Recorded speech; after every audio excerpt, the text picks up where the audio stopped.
following is a presentation of Disruption Networks. The Property Sisters of the Mohawk Valley was born when 3 top producing agents with over 25 years of combined experience selling real estate joined forces to take real estate to the next level. We practice with honesty, integrity, and the knowledge to help make the buying and selling process easy and stress-free for all of our clients. We pledge to always make our clients our top priority from start to finish and even after the house is closed. We will always be a valued resource for information and assistance for our buyers and sellers. Our customers over the years have become not only past clients, but great friends. As we join hands together as the Property Sisters of the Mohawk Valley, we look forward to serving our clients and our community and making a positive difference. You can reach us at 315-601-9630 for all of your real estate needs. When it's your hard-earned money on the line that you are investing into a home, it makes sense to choose a proven professional to assist you in making one of the biggest investments you may ever make. Josh's dedication of over 20 years to the home construction industry allows him to bring knowledge and experience to your doorstep. That means you can feel confident and comfortable with his service to you. Past clients love his attention to detail and thorough written reports. By allowing Priceless Inspections to help you make a well-informed decision concerning your property, you will find that a quality inspection is priceless. Follow Priceless Inspections on Facebook or call 315-525-8725. Hi, this is attorney Nick Pasalacqua. The team of attorneys I have assembled at Pasalacqua & Associates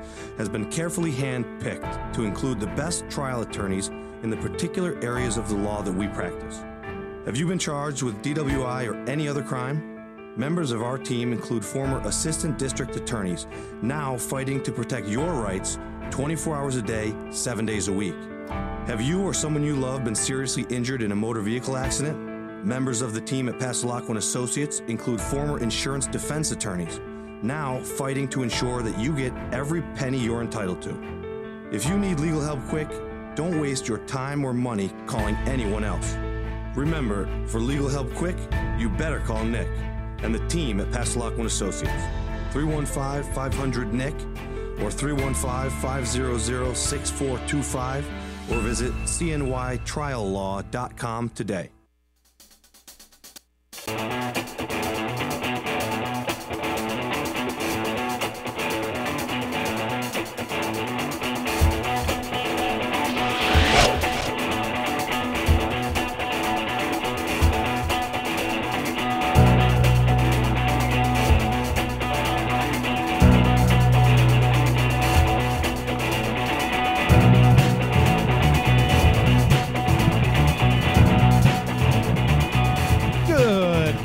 Everybody, it is Sunday. Today is April 15th, Jackie Robinson Day in Major League Baseball, and we are live. SPG, JP here with you on the baseline, live from Utica, New York, Disruption Networks.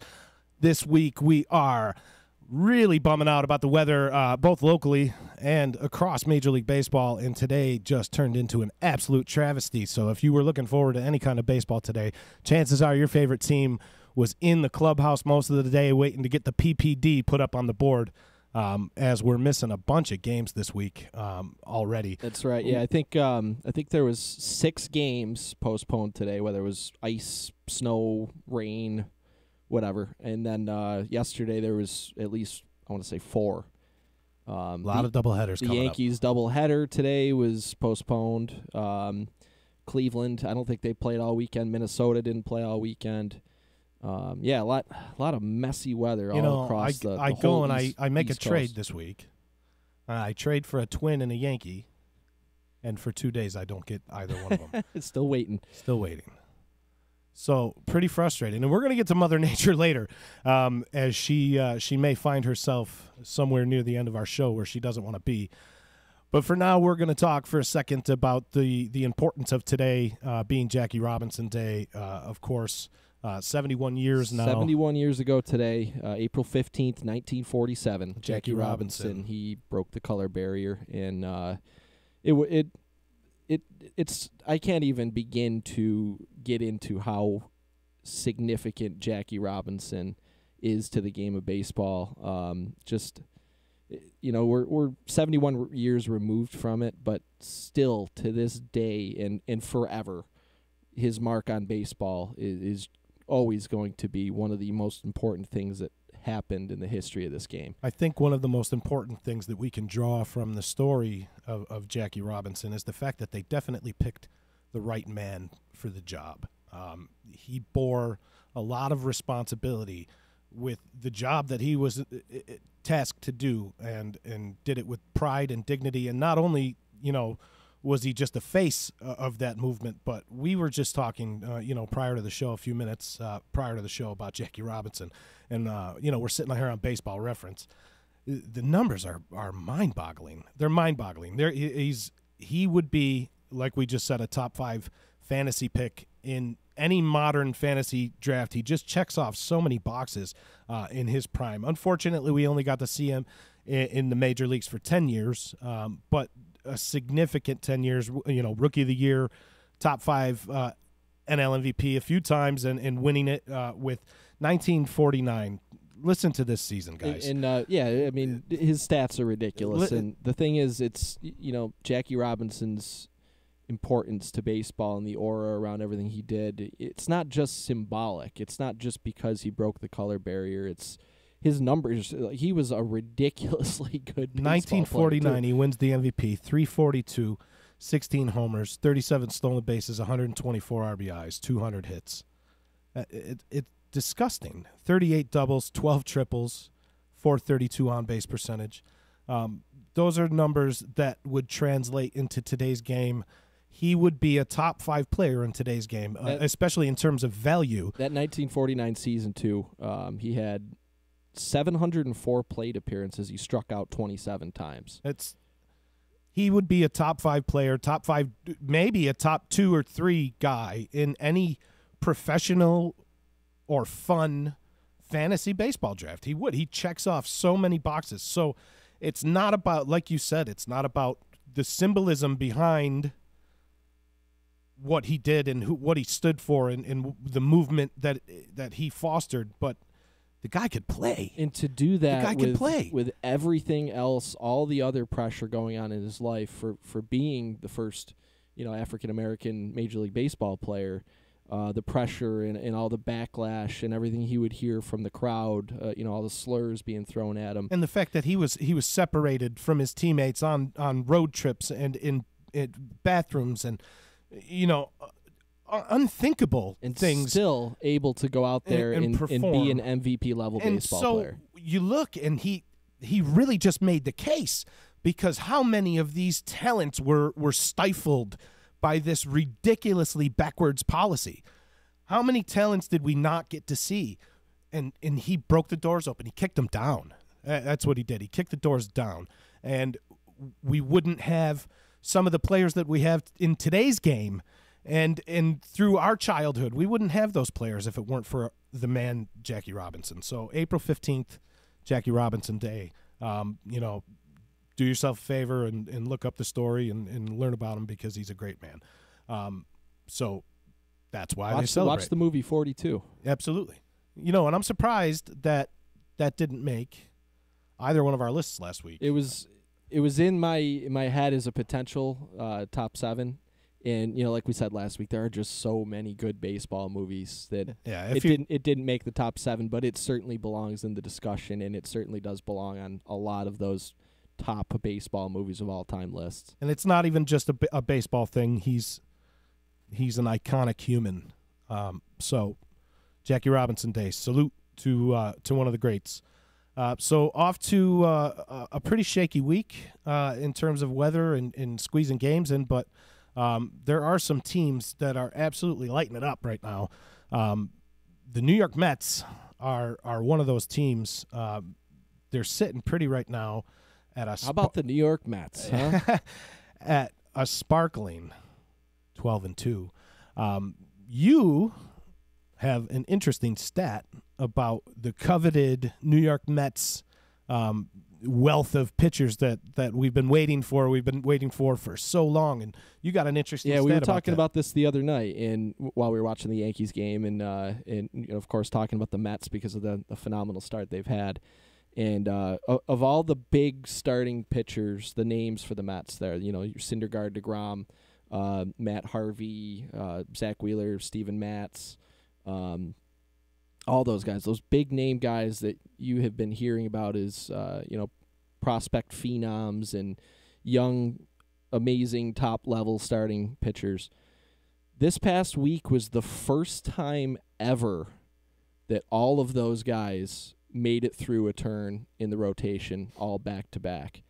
That's insane when you think about it, because they're young, pretty for the most part still, but they've been around for 4 or 5 years now, and that's the first time that it's happened. So that just goes to show you that the struggles that the Mets have had with keeping their pitchers healthy. The second time this has happened to the Mets in my lifetime. The second time, because you remember Generation K. Oh, yeah. Jason Isringhausen. And Bill Pulsifer and Paul Wilson. So this is the second time that I've seen this happen to the poor Mets fans out there. But that's a remarkable stat when you think about how long that these guys have been touted. And, Harvey had his own branding going on for like a season and a half there. He was a really big deal, and now they have Thor, and Jacob deGrom's hair has always been a really big deal. I mean, these guys have been around a while. They've been touted, and they're finally getting it, and they look damn good doing it. Damn good. They all have dominant stuff. We always knew that. It was just a question of being healthy. And as you spoke about, because you got a bug up your ass, and when we talked about it, and you went and looked up the Mets strength and conditioning program and what had changed, and so they made strides apparently to get everybody healthy, and it's just remarkable that it's the first time. Hopefully for Mets fans, finally made changes that they had to make with strength and conditioning. Hopefully for Mets fans, it continues. And what a start Mickey Callaway is having to his managerial career there. Props to him for this great start. If you've been able to watch the Mets, I know we got some Mets fans listening right now, but if you've been able to watch the Mets as a non-Mets fan, especially if you're a fan of a more uptight team, these guys are playing really loose. There's a character to them almost already. They're developing an identity, almost like this working man's identity, and I don't know. I like what the Mets got going on over there in Flushing. They look unstoppable. Walk-off win today. They're getting lucky at the right time. They're getting the hits. 12-2. Best start in Mets history. They had a 9-game winning streak coming into yesterday. They lost yesterday and then back on the board with a win today. 12-2. 6-0 on the road. That's a really good way to start the season on the road, right? I will say, too, as much as we kind of trashed Gabe Kapler last week, and it's a team that I kind of lean to as a potential sleeper. The Philadelphia Phillies are only 3 games behind them right now because they are on a 6-game winning streak of their own. 9-5. Well, to our defense, Gabe Kapler deserved. Oh, he deserved a scolding for what he did, and we didn't even have him out of the baseline. He was just he was a representative of being close to the getting out. He was an honorable mention out of the baseline last week, but he deserved it. He went out to change a pitcher. He didn't have one warming up. Gabe Kapler was close to being out of the baseline, but you're right. Maybe he tuned in and he was like, I'm going to show these guys. We're going on a 6-game winning streak now. Or maybe it helps that your number one prospect comes up, you sign him, he gets comfortable, he's off to a really good start. That's Scott Kingery. Yeah, 6-game hitting streak, too, during this 6-game win streak. So he's got a hit in every those game. type things help. You got a veteran presence with Jake Arrieta, who's going to now settle into his every 5th start or his every 5th day. You've added pieces there. Maybe Carlos Santana, rally the boys. The Phillies, the Mets and the Phillies. And funny thing is, I reserve rights on the Mets early in our episodes, just because I know the capability of that pitching staff being 100% healthy, what it can do. But the unsung hero of the Mets is their bullpen. Their bullpen. Oh, yeah. Their bullpen is just Familia's performing. lead in the league in saves right now. The bullpen is looking very good. That's my dude. While we're on that division, too, the Atlanta Braves are 8-6. And the Atlanta Braves look good, too. And the Washington Nationals, who everybody predicted was going to win this division, and it's early yet, but they're only 7-9, so it's slow going in Washington right now. But Atlanta, 8-6, looking pretty good.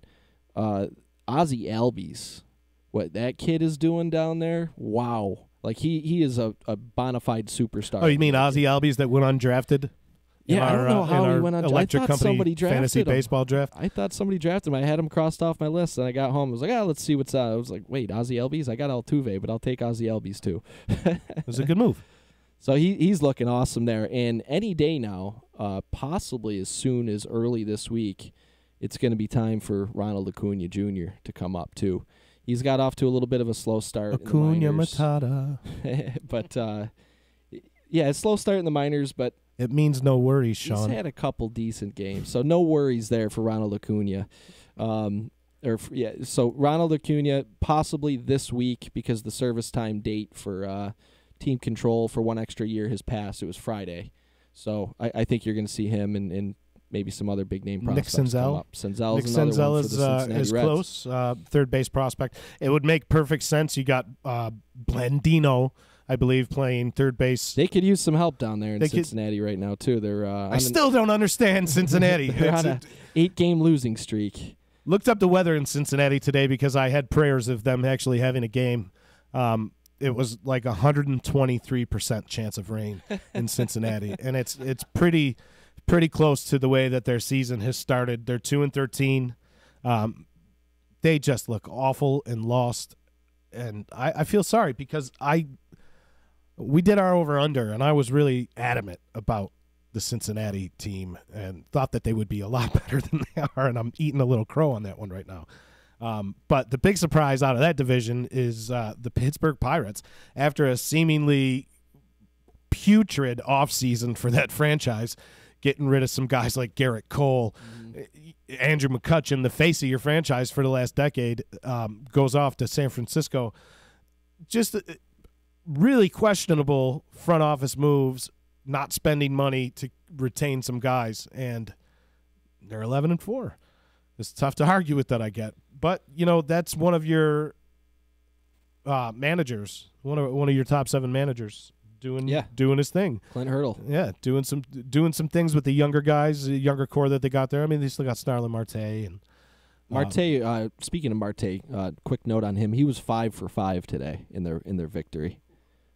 So he had have yourself a day, Starling Marte. Hey. That was a haiku. You're like John Sterling. It should give you a Stanton ovation.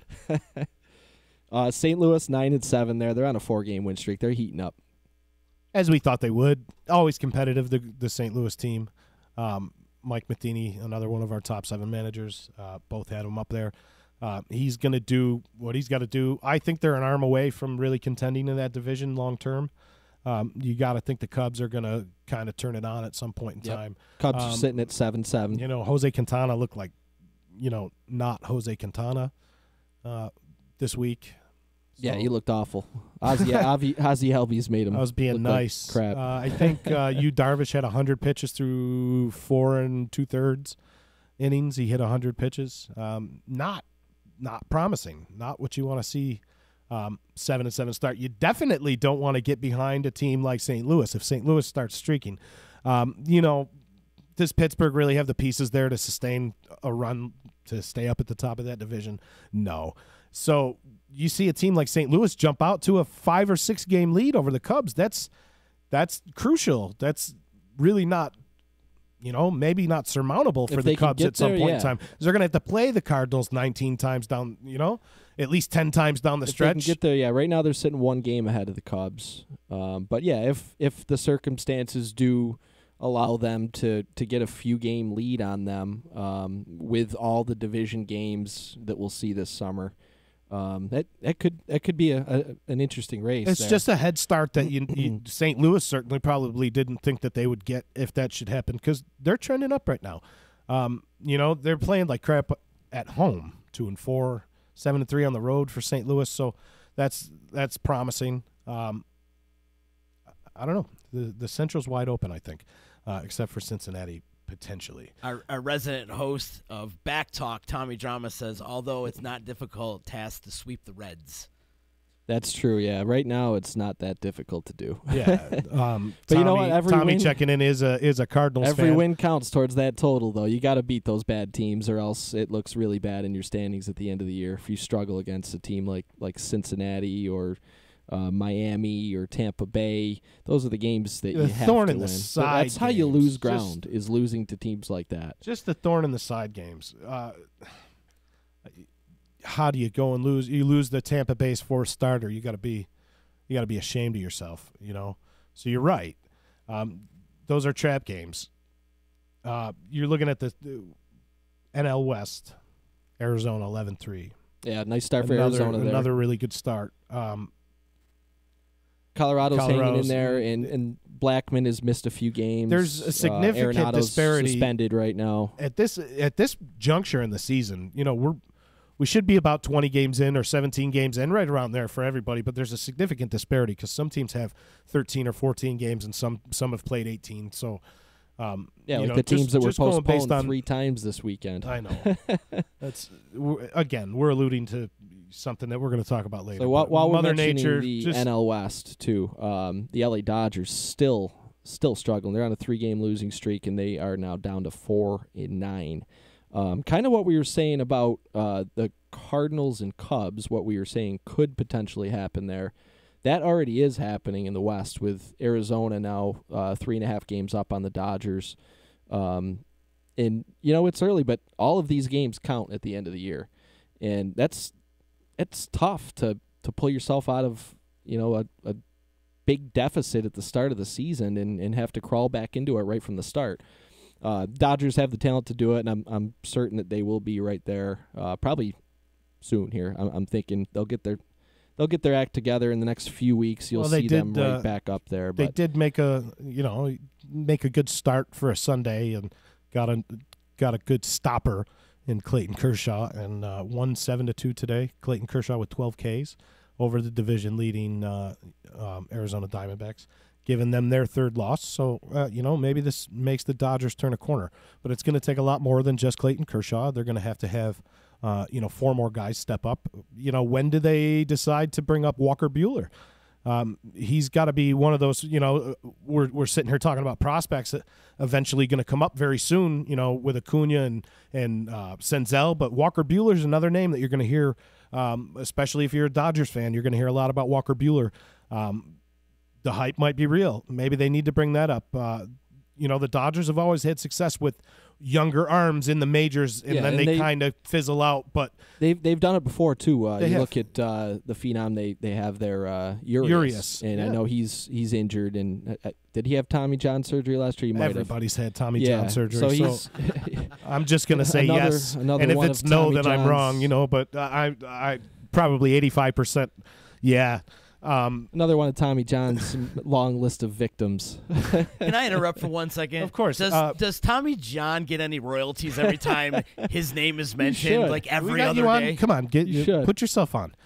It's funny because it's now known as just Tommy John. It's not even Tommy John surgery anymore. It's known as TJ. In the baseball circles, they could just call it TJ. It's crazy. People are having it preemptively now, and coming right out of Little League, throwing 77 from 40 feet, and they're like, you know what? Let's just get it. Let's just take the tendon out of my leg and string it up through my elbow, and I'll just be good for the next 20 years. I'll be stronger, like bionic. It's crazy. They're defaulting to TJ. So that's another thing we can probably touch on at some point in time. But the Dodgers, maybe that's a turning point for the Dodgers. Also another guy, speaking of prospects, that you want to look out for in the American League, you're looking out for a guy named Michael Kopech. Had a really solid start. He seems to strike out everybody for the Chicago White Sox. So be on the lookout for a guy named Michael Kopech. If you're out there and you're a fantasy baseball player, get on the hook for Kopech. Surprising, really good things coming for that young man too. So there's the NL West. You want to start with a little American League rundown because we had some festivities. We did some American League games since our last show, and we got to talk about it because I'm getting hyped up even thinking about it. I wore my stuff today. Far be it from me to be called a homer, but this is 6 episodes in. I haven't worn a single Yankees thing. So Dave, if you're watching, and I see that you are, you can't call me a homer because I'm wearing my Yankees stuff. Tyler Austin, public enemy number 1. Listen, I love it. I love it. It's what we needed. Maybe it gets our team an identity. I don't know. Gets us a little fire. It was a really interesting brawl, too. Did you see Stanton and Judge just mowing pushing about like 15 guys back? Just, they weren't being aggressive, but they were just kind of like being bouncers almost. Well, just kind of slowly pushing the pile. It's of Red not a Sox really back tough towards their decision dugout. for you if you're a Red Sox and you're confronted with the wall of Stanton and Judge. Just stand. I mean, what are you gonna do? There's not a guy that's probably crazy enough to want to take on that wall. I mean, a guy's 6'7" was right there too. Oh well, then add another guy that's 6'7" right to that. The Yankees have a better offensive line than the Giants do. Better tight ends too. Yeah, no, I did see that, and it was kind of funny. But it's good for the superstars in the game, and I'm not saying that the fights shouldn't happen with superstars, because we did have a superstar charge the mound last week as well, Nolan Arenado in Colorado. So, superstars will do it, but it's good when they come off the bench and they don't really get involved in the fisticuffs and try to be the peacekeepers, like the Cal Ripkins of the world that would just come out and try to settle things down. You don't want to get them guys going wild. Stanton will kill somebody. Judge will kill somebody. Yeah. I don't know. He seems very nice. CC might backhand somebody, though. CC might. CC might give him like the corners, the King Kong Bundy splash. That's it, right there. The corner turnbuckle. Throw him to the turnbuckle. The Brett Gardner will come off the top rope with the super fly. It must have been a full moon that night, because there was just brawls. There was a couple brawls that day. I think they're Colorado. all ticked off about the weather. I think they're all pissed. They're playing in freezing cold temperatures. They're on their last nerve. Probably. It'll heat up soon, though. Let's hope so. It's gotta soon. We're in the middle of April now. We're ready for baseball weather. We've been saying that for like a month on the show. Right. Every time I come down here, it's snowing or freezing cold, and I'm like, next week it's gonna be nice. And haven't had that happen yet, but next week it's gonna be nice. It's that black cloud that hangs over the Mohawk Valley. Well, listen, that was the same mentality that Cubs fans had for years and years and years. Was next year. And so maybe it happens. It happened for them. Well, maybe it happens for us, and we get a nice stretch coming up here soon. But, the car being coated in ice in the middle of April is not what you want to wake up to.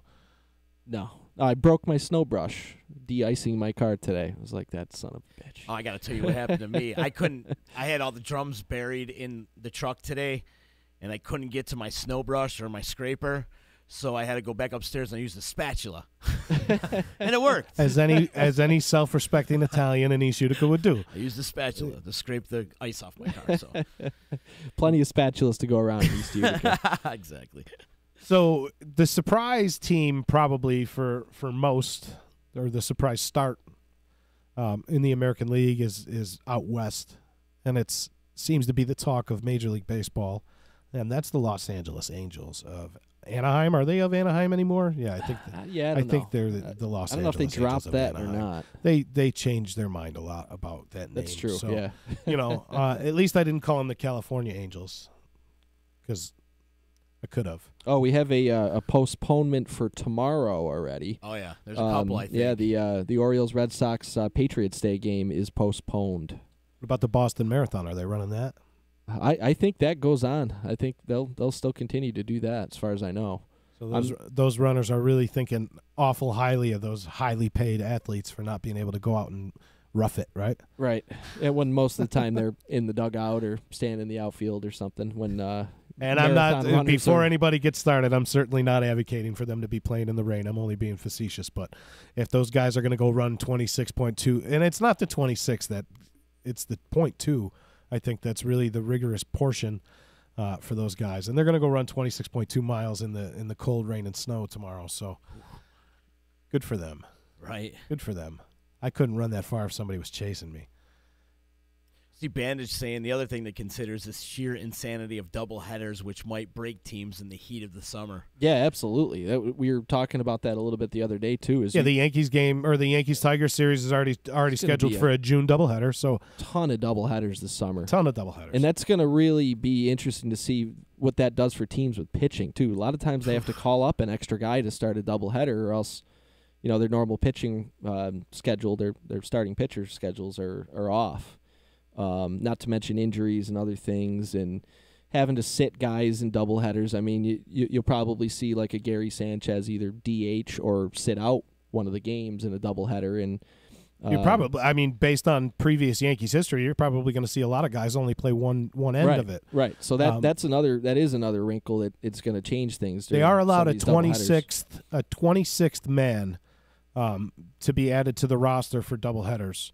The rosters expand to 26 in Major League Baseball. Now, is it all weekend is going to be a doubleheader when the Yankees and Tigers finally make up for what happened this weekend? Well, see, the thing is, the Yankees don't go back. You know, it's only out of division is only one trip there and one trip to home. Mm-hmm. So the Yankees wouldn't go back to Detroit.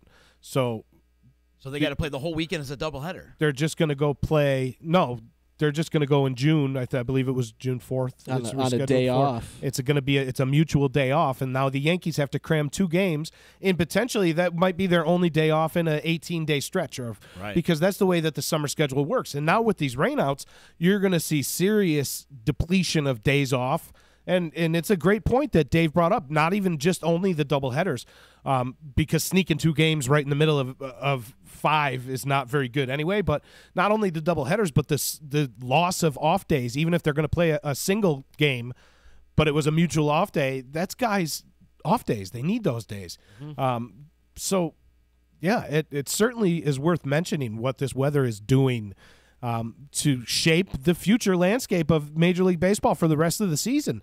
It's going to have a serious impact, and you're going to talk about, maybe we see, every once in a while you see at the end of the year, inconsequential games don't get made up and teams end up with 161 games. Maybe we see that this year for the first time in a little while. Who knows? But you don't want to see weather affect Major League Baseball after this April that they're having right now. Is got to be thinking that it's time to revamp the scheduling process, right? Even just a 2-week buffer would be maybe sufficient. You know what I mean? I mean, we've echoed that point before. Yeah. It's tough to figure it out because the season is so long, and they were trying this year to give teams more days off by starting the season March 29th, a few days earlier than it has ever started before.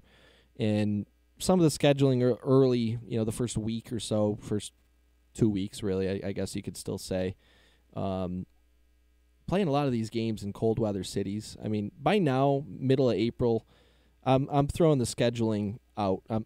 It's not a thing for me anymore. Early in the season it is. Right now it's just terrible weather. I mean, it's ridiculous. It's middle of April, and you don't expect a game in Kansas City to be snowed out, and some of these other places on April 15th. Yeah, I mean, it's hit or miss at the beginning, April, end of March, but at this point, you should be able to get a game in without having to worry about snow and ice.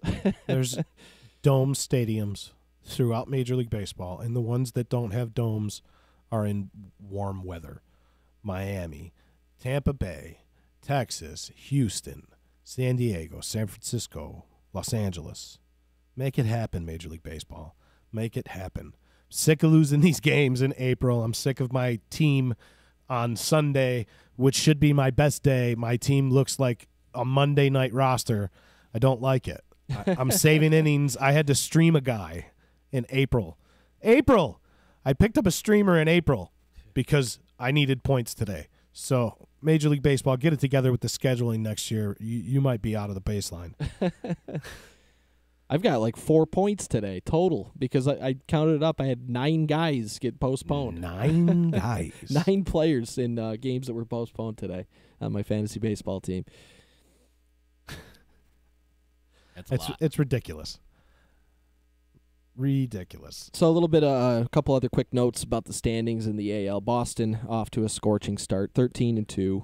They're on a 4-game win streak now. One of those losses came at the hands of the New York Yankees in that crazy series.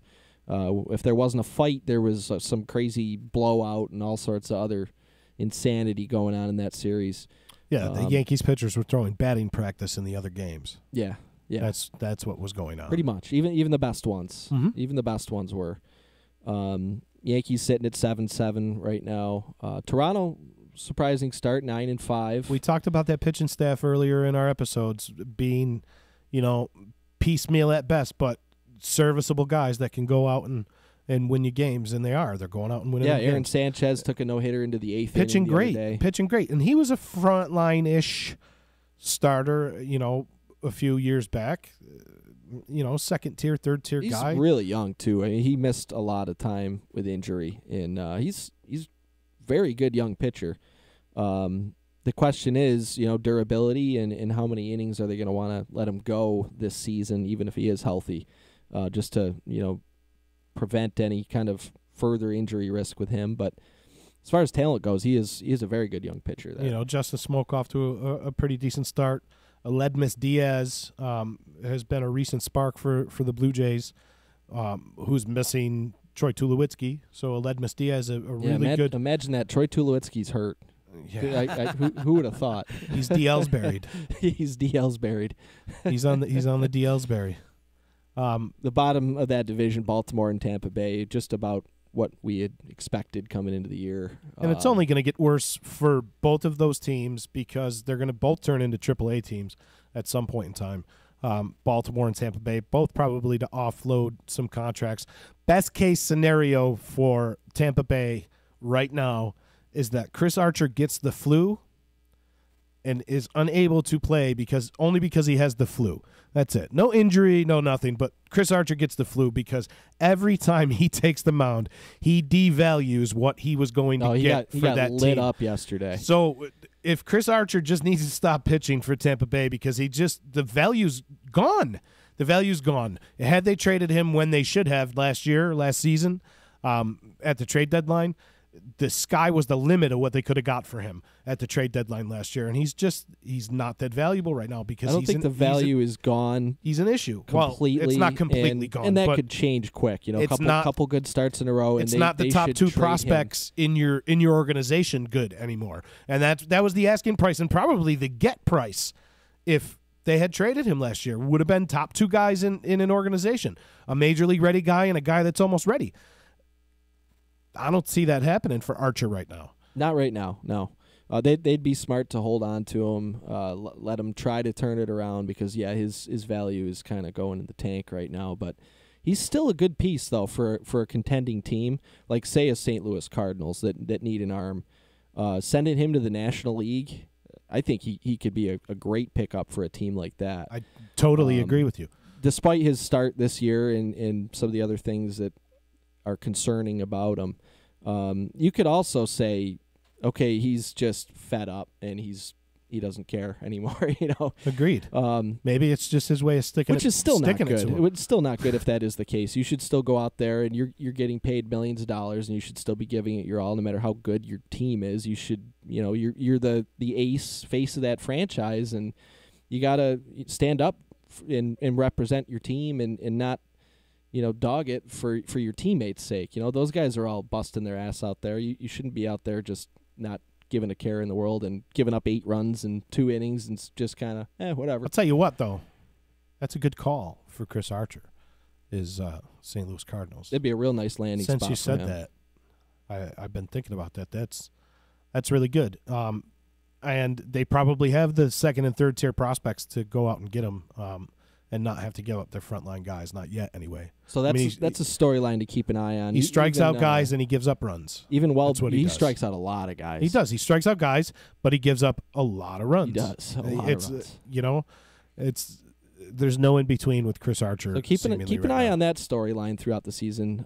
Even if he doesn't get traded for another couple months, I think it's almost a given that you'll see it this year. And one of those contending teams out there that has the prospects to offer. And that's the other thing too, is his value might be low, but all of a sudden you get 2 or 3 teams with really good farm systems and are contending, and they need a guy like that for a postseason run.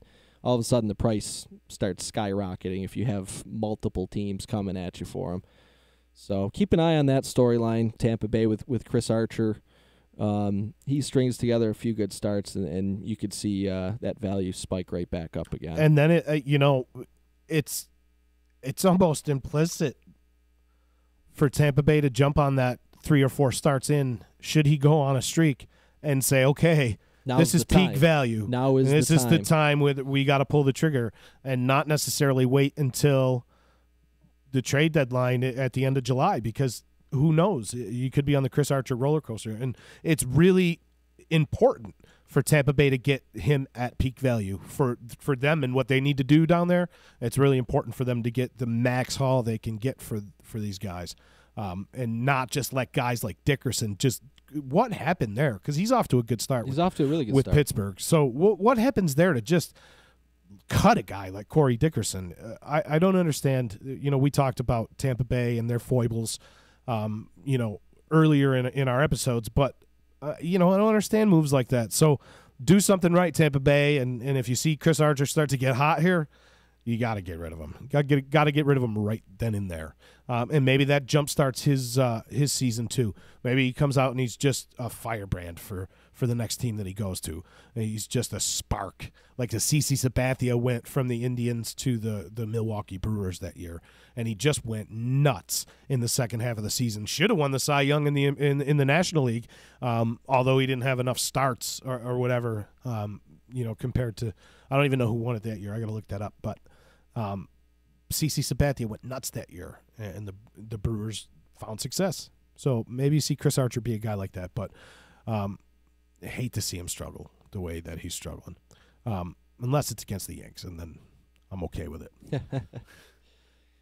Minnesota's currently sitting in first place in the Central. They've only played 11 games because of weather and ice and snow and so they're in first place, a game in front of Cleveland. Cleveland is kind of turned it around with the bats a little bit. Cleveland one ahead in the win column, though. One ahead in the win column, yep.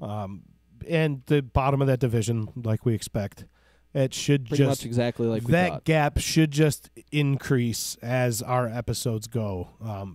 Between the bottom three, the White Sox, the Tigers, and the Royals, and the top two, Cleveland and Minnesota. There.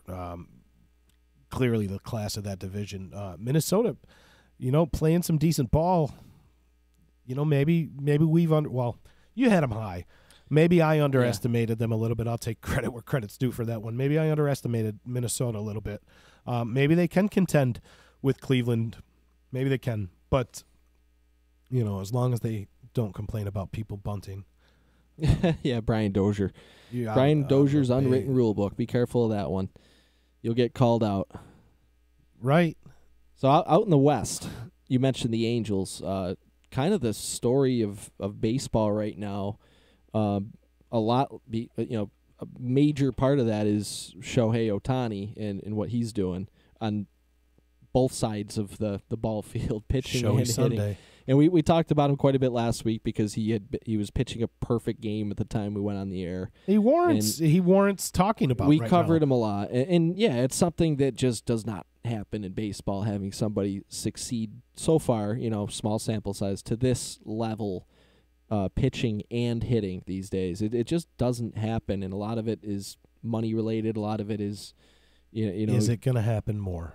Maybe it will. I mean, I don't know if it'll happen anytime soon, but your 12-year-old ball player out there might be watching this and be like, I am going to do that someday, and might get determined. But that's every best player in every high school in the country. Well, that's hyperbole, but that's every best player in every little league anyway is the best pitcher and the best hitter. That's just the way it always works out. And he plays shortstop and he plays a dynamite left field and he'll throw on the catcher's gear. That's what the best players in the league do when they're kids. So I don't know. It's ingrained upon our youth to want to hit and pitch and throw and catch and run. So why not? Why be specialized? I say that, and then you look at the guys that are specialized, go attempt to hit, and some of these swings are just awful. It's like you haven't been around the game your entire life. Like they've never held a stick in their hand and took a swing.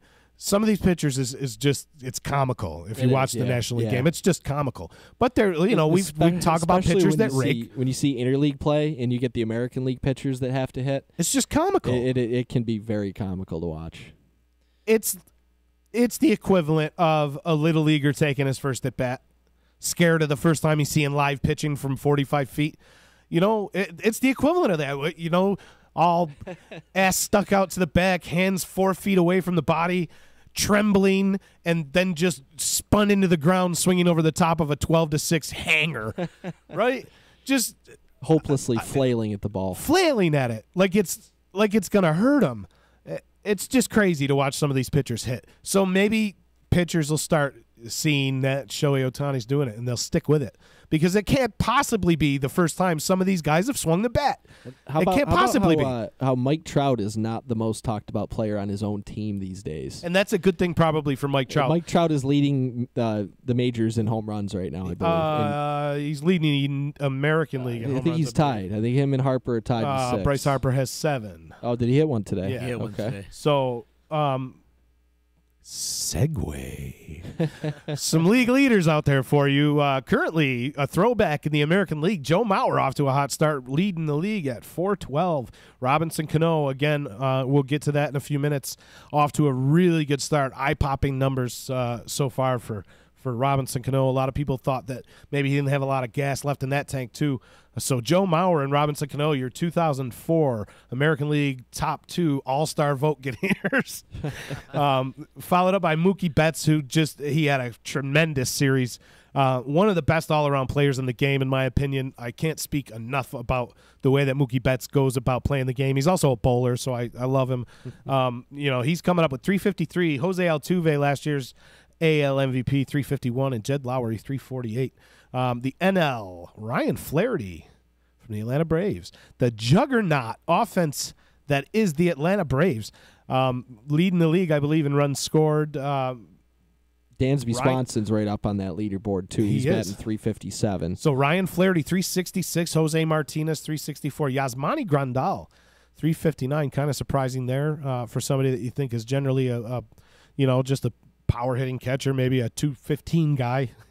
He's at 359. And Corey Dickerson, like we had mentioned, just cut, let go, released, skedaddle, kid, kick rocks by the Tampa Bay Rays, and he's hitting 358 for Pittsburgh right now. Good for you, Corey Dickerson. I'm on the Corey Dickerson train this year. I hope he kicks ass this year. Cut. What are you thinking about cutting them? Your AL home run leaders, Mike Trout with 6, Chris Davis with 5, Joey Gallo with 5, Matt Chapman with 5, and Matt Davidson with 5. So kind of bunched up at the leaderboard there, but we expect Mike Trout, Joey Gallo, and Chris Davis to stay up near the top of that one. Bryce Harper with 7 in the National League, followed by Charlie Blackmon, fresh off his new deal. Yadier Molina with 5 home runs quick. When's the last time he had 5 that quick? I don't think he ever has had 5 this quick. Maybe he hasn't had 5 in an entire season, and now he's got 5. I think he hit about 20 last year, didn't he? He's amped up. Torey Lovulo's got his goat now. That's what happened. He's picturing Torey Lovulo's face on every fastball coming at him. Yadier Molina right now in his locker has Joe Boo sitting there with rum, and he's fierce. He wants to take it out. He's got a little Torey Lovulo voodoo doll sitting in his locker. He's fired up for this season, and he's going to lead that team. St. Louis Cardinals. Watch out. That's all I'm going to say. Just watch out for the Cardinals. They're going to turn some heads, I think. Maybe a couple moves, but they're going to turn some heads. Eric Dames with 5, and DJ LeMahieu, another Coloradoan, with 5. RBI leaders in both leagues, Hanley Ramirez in the American League with 15. Mitch Haniger, young guy, off to a really hot start in Seattle with 15 ribbies. Jed Lowry with 14. JD Martinez signed a big deal in Boston, living up to the hype so far with 13, a grand slam against the Yankees. Joey Gallo, 13 homers to go along with his 5 home runs so far. Jose Martinez, Michael Franco, Gregory Polanco, all with 15. Bryce Harper and Javi Baez, both with 14. And your AL wins leader, Carlos Carrasco, all 3 of Cleveland wins this year. Rick Porcello with 3. Sean Manaea off to a good start with Oakland. Had a good start today, I believe. Felix Hernandez with 2, and Jose Barrios with 2. Max Scherzer off to his traditional lead with 3, tied with Trevor Williams, Adam Ottavino, Steven Strasburg, and Carlos Martinez with 2 each. So we're not going to really get into earn run average here because it's not a very big sample size, but we need to wait a few Yanni weeks. Chirinos, if you had Yanni Chirinos in your AL ERA leader office pool this week, Yanni Chirinos is your winner.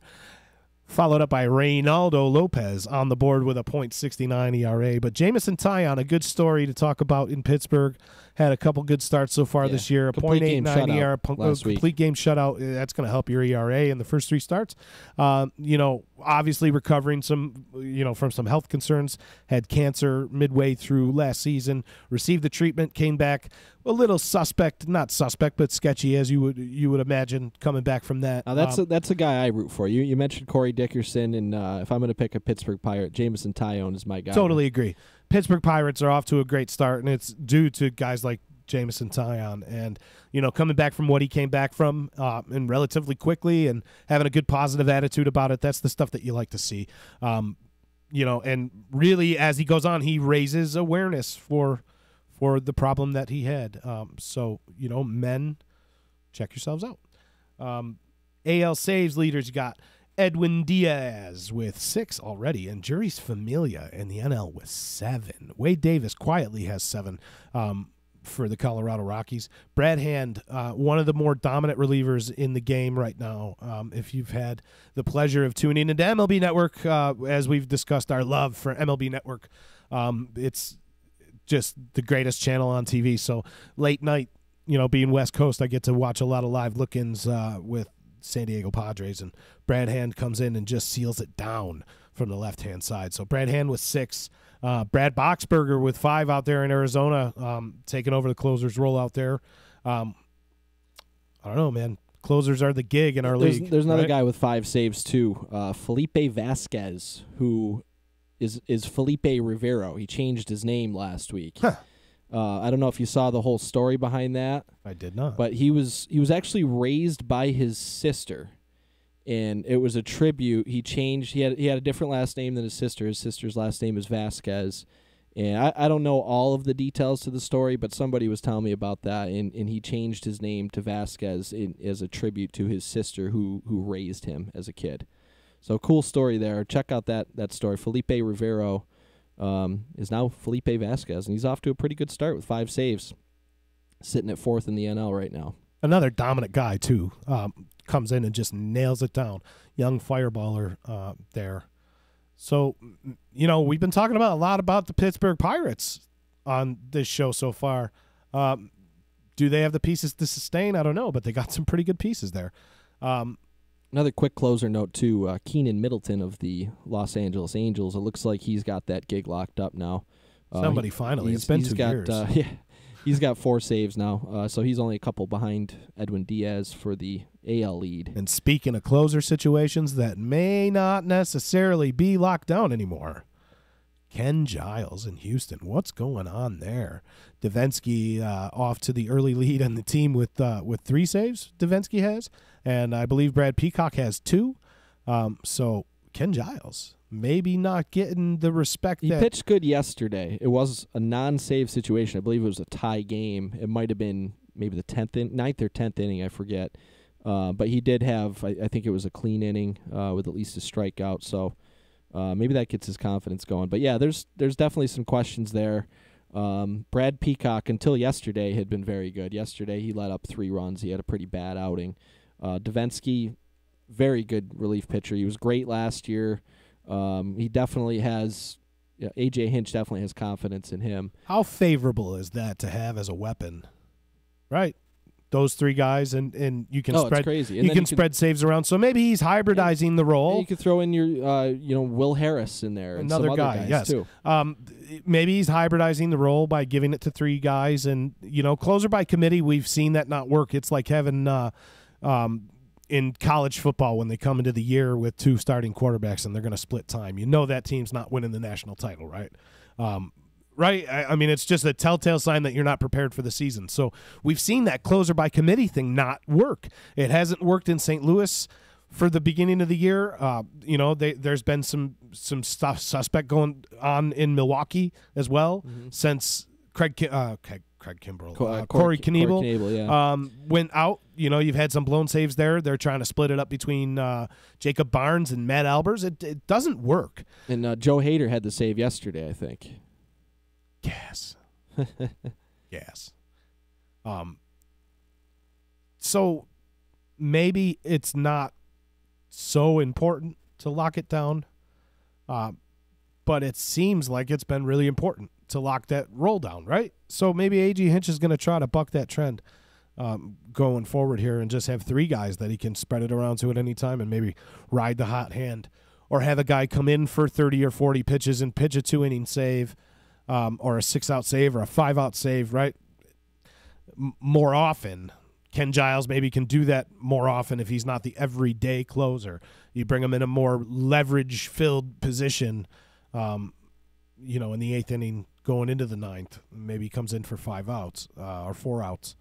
So, I don't know. I don't understand it. I just look at it as he's out, right? Because he's not getting the save situations. He's coming in non-save situations. And he's struggled before. He struggled in the postseason pretty bad last year too. And it seems like they do come back to him anytime that there is this uncertainty about his hold on the closer role. It seems like it always comes back to he kind of gets himself back together, and regains that role without any question. Whether that happens this time around or not, I don't know. I think he's going to be fine in the long run, but there's certainly some question marks there. Couple other quick notes before we get into the fantasy baseball segment here. Gleyber Torres off to a real nice start, AAA. It's funny. He must have just read my mind. He's batting, I want to say he's batting like 380 or something. 10 home run, 10 RBI in 9 games. So he's looking pretty good. That's another prospect, that baseball fans should be looking out for. He's looking good, and he is coming back from having TJ of his own, his Tommy John surgery, and his non-throwing arm, which is good. His non-throwing arm. So having him kind of get going here in the minors and heat up here. It's a good approach by the Yankees organization, and he's looking pretty good. And I don't think it'll be too long, especially if the injuries continue to pile up in New York. It won't be too long before you see Gleyber Torres make his debut. There's been some significant injuries across Major League Baseball. Speaking of the Yankees, did you see the story that Derek Jeter is not going to be coming to Yankee Stadium for the Marlins-Yankees series? He said he will not attend the Marlins upcoming series in New York because he does not want to be a distraction. I like that. I don't know. I don't think I do like it. I like it. I don't like it. I like it too. He should show up and be Marlins Derek Jeter and kind of wave to the crowd. And to me, that's a little bit of closure here. It's okay. This is how it is going forward. And here is the guy. He is really the owner of the Marlins. Pay your respects to him and move on. I mean, how big of a distraction would it be for him to be there in the stadium for that? I mean, it's not like he's going to be out on the field doing anything. I mean, how much does that actually affect things to the point where it becomes a distraction? Maybe in the media. It would be. That's that's the nail on the head right there. It's the media. That's what he's worried about, is the circus. He knows what it's going to be like. Maybe that's what he needs is a distraction, though, from that team he's got. I mean, any other media coverage with the Marlins right now is not going to be good. Some bright spots down there. I mean, to me, it's like he's afraid to show face after making the Giancarlo Stanton trade is how I interpreted that. Whether that's the case or not, but that was my initial impression of it is, okay, I traded our best player to the Yankees, and now I can't go show face there, and everybody's going to look at me like now I'm in the stadium, and I traded this guy here, and everybody's looking at me like I'm a Yankee still, and this and that. I think you should show up, wear a Marlins hat, sit up in a box somewhere, and be Marlins Derek Jeter, and try to cut the cord a little bit on that, Yankees Derek Jeter perception, and move on. You've swayed me. You've swayed me. I'm a changed man. I changed my opinion. I appreciate you. You changed it. I appreciate you too. So I can't disagree with any of the points that you just made. I honestly can't. I think he's missing a good opportunity if done well. That's a fair point. And of course there is a chance it becomes some kind of media disaster. The cliche. What kind of more disaster can the Marlins possibly be? The cliche that he gave is he can hide behind that cliche, right? I don't want to be a distraction. It's a very loaded cliche, right? It could mean a number of different things. And when you interpret it as the media or whatever, I don't know. At first glance, I don't have a problem with it if that's really the reason. But as far as missing a good opportunity, you're 100% correct, I think. For what you just said, where Marlon says the separation, okay, guys, it really is true. You're, like I said, you changed my mind. There's some closure, and I'm Derek Jeter, Marlins owner. Should have been a lawyer. Speaking of lawyers, we got to give a shout out here to one of our sponsors. That's what we call a segue. Nick Pasalacqua and Associates. For legal help quick, you better call Nick. Call attorney Nick Pasalacqua and the team at Pasalacqua and Associates. 315-500-NICK. That's 315-500-NICK. Check out his website at cnytriallaw.com.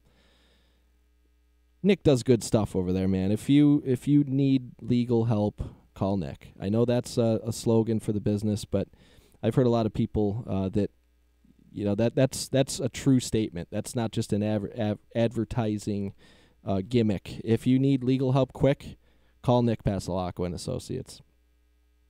And if you need your home inspected, you need a good quality home inspection, call Josh Amodio at 315-525-8725.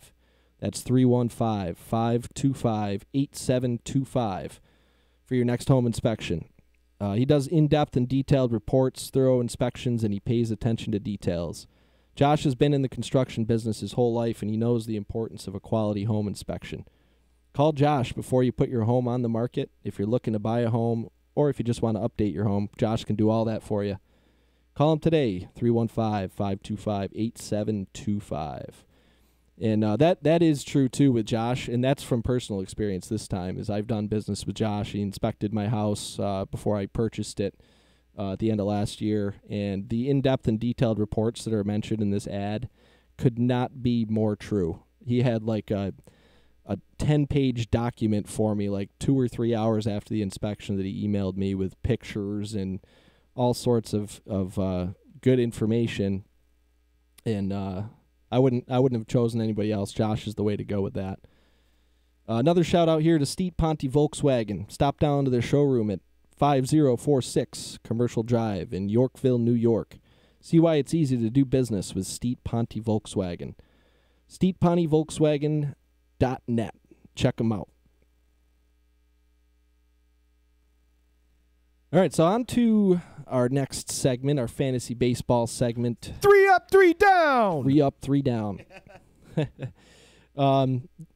This week, I kind of went through and took a look at the league leaders and some other things, some other stats that I found interesting.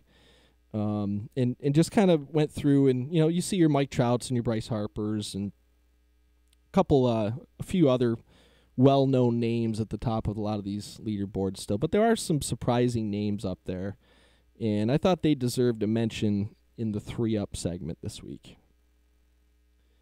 So one of them is a Boston Red Sox player.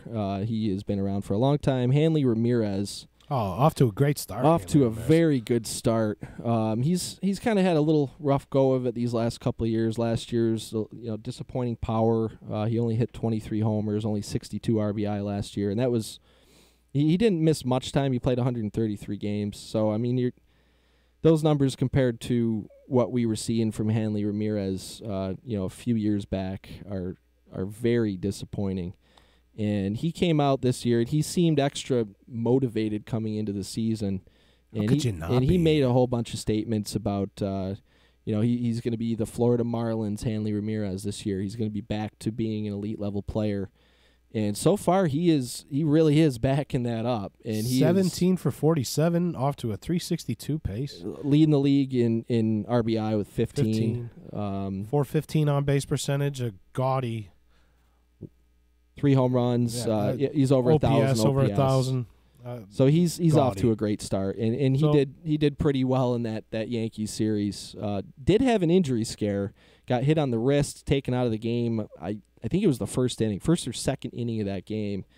And when I saw that, I kind of thought the worst, because they looked at his wrist for a couple minutes before they made the call to pull him from the game, and he walked off looking pretty dejected. And then it comes out after the game, it looked like it was just a deep bruise, and then he ended up playing a couple days later. So injury scare there for Hanley Ramirez, but man, what a start there. So go pick him up if he's still out there. He's probably been picked up in a lot of leagues already, but if he's still on the waiver wire and you need a first baseman or utility guy, he's one to go grab right now. And even if he doesn't keep this up, ride that hot streak while you can. Another guy on the 3-up list, another player here that is off to an incredible start. And I had mentioned him last week as part of an honorable mention on the 3-up.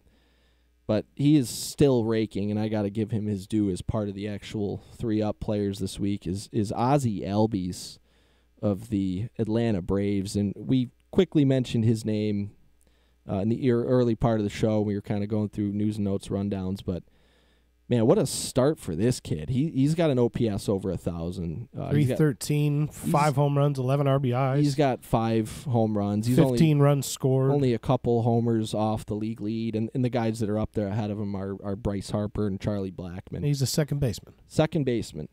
The steals aren't there yet. He's only got 1, but that'll come. He'll probably finish in the at least in the 10 to 15 stolen base range. Another one of the fine crop of middle infielders from Curacao.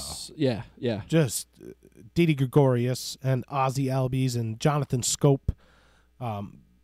Curacao. So many good young. So many. Especially middle infield, it seems like. I don't know what it is, but they must play in rock fields.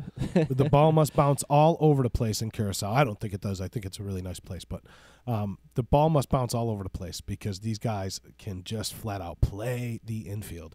And they can hit too. Ozzie Albies, Jonathan Scope, Didi Gregorius are all proving that right now. So big props out to Willemstad, Curacao, home of Ozzie Albies, off to a hot Ozzie start. Albies making him proud. And part of our 3-up, 3-down. Who you got for your number 3-up? Real quick on Ozzie Albies, too. Sorry. He's actually leading the league in runs, doubles, and slugging percentage as well as a second baseman, as a 21-year-old second baseman.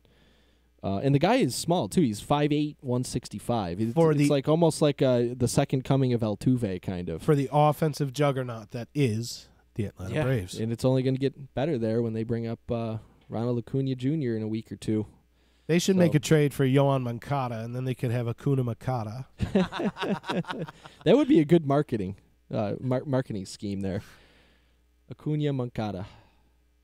Okay, so my third player here that is trending down right now, or sorry, trending up. We're on the up. We're on the upside. Is down on the upside. Jeurys Familia, the Mets. And he was a player, he was a relief pitcher that kind of had some questions coming into the season, whether he was going to be ready for the very beginning of the season or not, whether they're going to ease him back into the closer's role. And don't ease. They just absolutely unleashed him into, you're the full-blown closer, we're going to rely on you, and he has delivered 7 saves right now, leading Major League Baseball.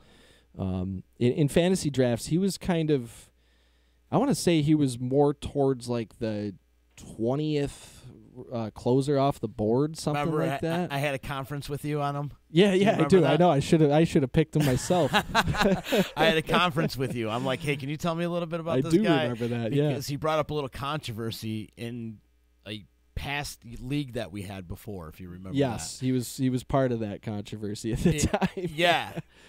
And so I had to bring him up, and I went to Gaffney was my lifeline for there. So I'm just going to contribute to his daughter's college fund anyway. I figured I'd get some information out of him. Pick him, man, especially at the point in the draft you got him. I mean, that was a steal that late for what he's doing right now. I think it was like at the 20th. Yeah, that's what I'm thinking. It was like 20th round or something like that, and what value that is right now. Yeah. Oh, absolutely. I'm psyched I got him. He's right now number 2 just behind Max Scherzer as far as most points with fantasy points going right now. So Jeurys Familia. He's number 2. Nice. Scherzer's number 1. Obviously, the injuries were, as you mentioned, were a big question mark, but the stuff was never a question with that guy. Right. Just never a question. Addison Reed did an admirable job. Admiral, and he was a seaman. Addison Reed was a rear admiral. He did an admirable job last year as the closer for the Mets, but for sure, they were missing Juris Familia last year, and he's back there. Mets off to such a good start. I don't mean to keep harping on it, but the Mets are off to such a good start. I'm not surprised. But I'm surprised that they're doing as well as they are. I thought that they would do very good, and if they did not have any devastating injuries, they could be a quality team. But I wouldn't have predicted that they'd be at the point they're at right now, 9-game winning streak this early in the year. And props to them, and props to Callaway for a great start to his career managing in Major League Baseball. Don't get much better than that. So there's your 3 up: Hanley Ramirez, Ozzie Albies, and Juris Familia. Now on to our 3 down, our underperforming fantasy baseball players of the early part of the season. Ryan Zimmerman, first baseman of the Washington Nationals, is a guy that probably would have appeared on my 3 up lists many times had we been doing them at the early part of last year. He ended up hitting 36 homers, batted over 300, 100 RBI. I mean, really close to MVP caliber numbers after he had been really looking like he was done. The couple of years before that, he was hitting 15, 16 homers, missing a ton of time with injuries, and he is off to a very, very bad start this year. He's only batting 136. He's striking out about once per game, which is not too far off of his career average, but he's just struggling getting it going right now. He's got 1 home run, 5 RBI, an OPS of 474. So that tells you how rough of a start it has been for Zimmerman. 474. And everybody was kind of waiting for the wheels to fall off last year, and he cooled down considerably, but he still kind of finished the season with a very good body of work when you look at the whole season. And he's going to have a hard time doing that again this year. Just to put that in perspective, he doesn't get it going. Hanley Ramirez is who we just spoke with. His on-base percentage is .415. And so Zimmerman's on-base plus slugging is only 50 points barely above higher than that. So yeah, he's slugging .250 right now. Awesome. So Ryan Zimmerman off to a pretty rough start there. Number 2, outfielder from the Chicago White Sox, Avisail Garcia, who I saw was dropped by Morris Buttermaker in our fantasy baseball league this week. He's another one he's only got 1 home run, only 3 RBI right now, batting .250. His OPS not as horrendous as Ryan Zimmerman's, but he's only at .638 right now. And he's a player that batted .330, had an all-star caliber season last year. If he keeps that up, it's a month or 2 into the season. I think he'll have a decent leash as far as losing his job completely.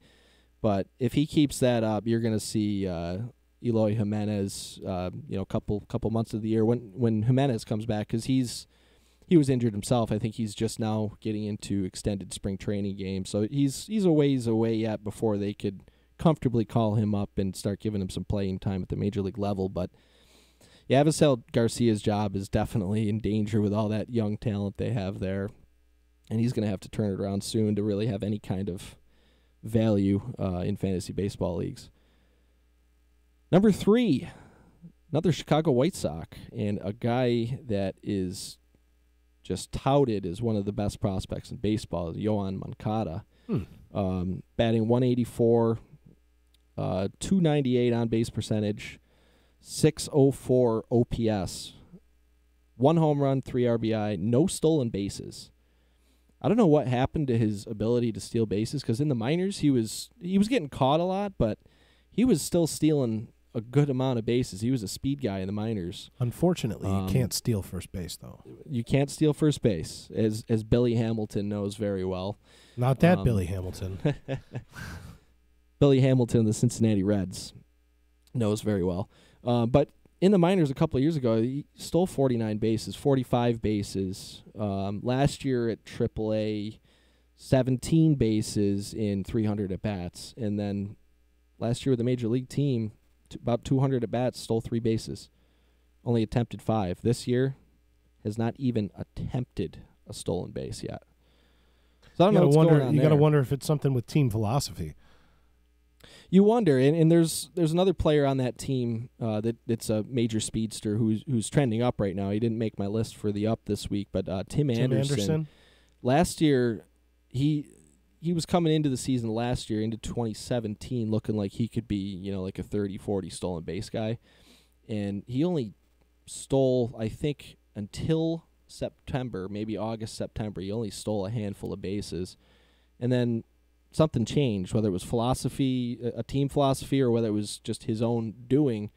He went on a tear and stole like 10 bases in September. Yep. So I don't know if it is something to do with, their young players. They try to take that off the table a little bit and just try to get them to stay on base instead of just running wild on the base pass, or what the deal is there. But yeah, that's surprising to me that he hasn't even attempted a stolen base. And of course, he's off to such a bad start getting on base, period. There hasn't really been many opportunities, but you think you'd at least see 1 or 2 attempts by this point in the season. So he's my third of my 3 down. Ryan Zimmerman, Avisail Garcia, Yohan Moncada, 3 down. 3 up, 3 down. That's good. I like that. Those were 3 good ups right there. Those are guys are killing it right now. Guys, that maybe aren't even close to maybe 80% owned, some of those guys. So go out and get Ozzie Albies because the dude is electric. If he's still available, go grab him right now. Yeah, if he's available in your league is slacking. Go get him.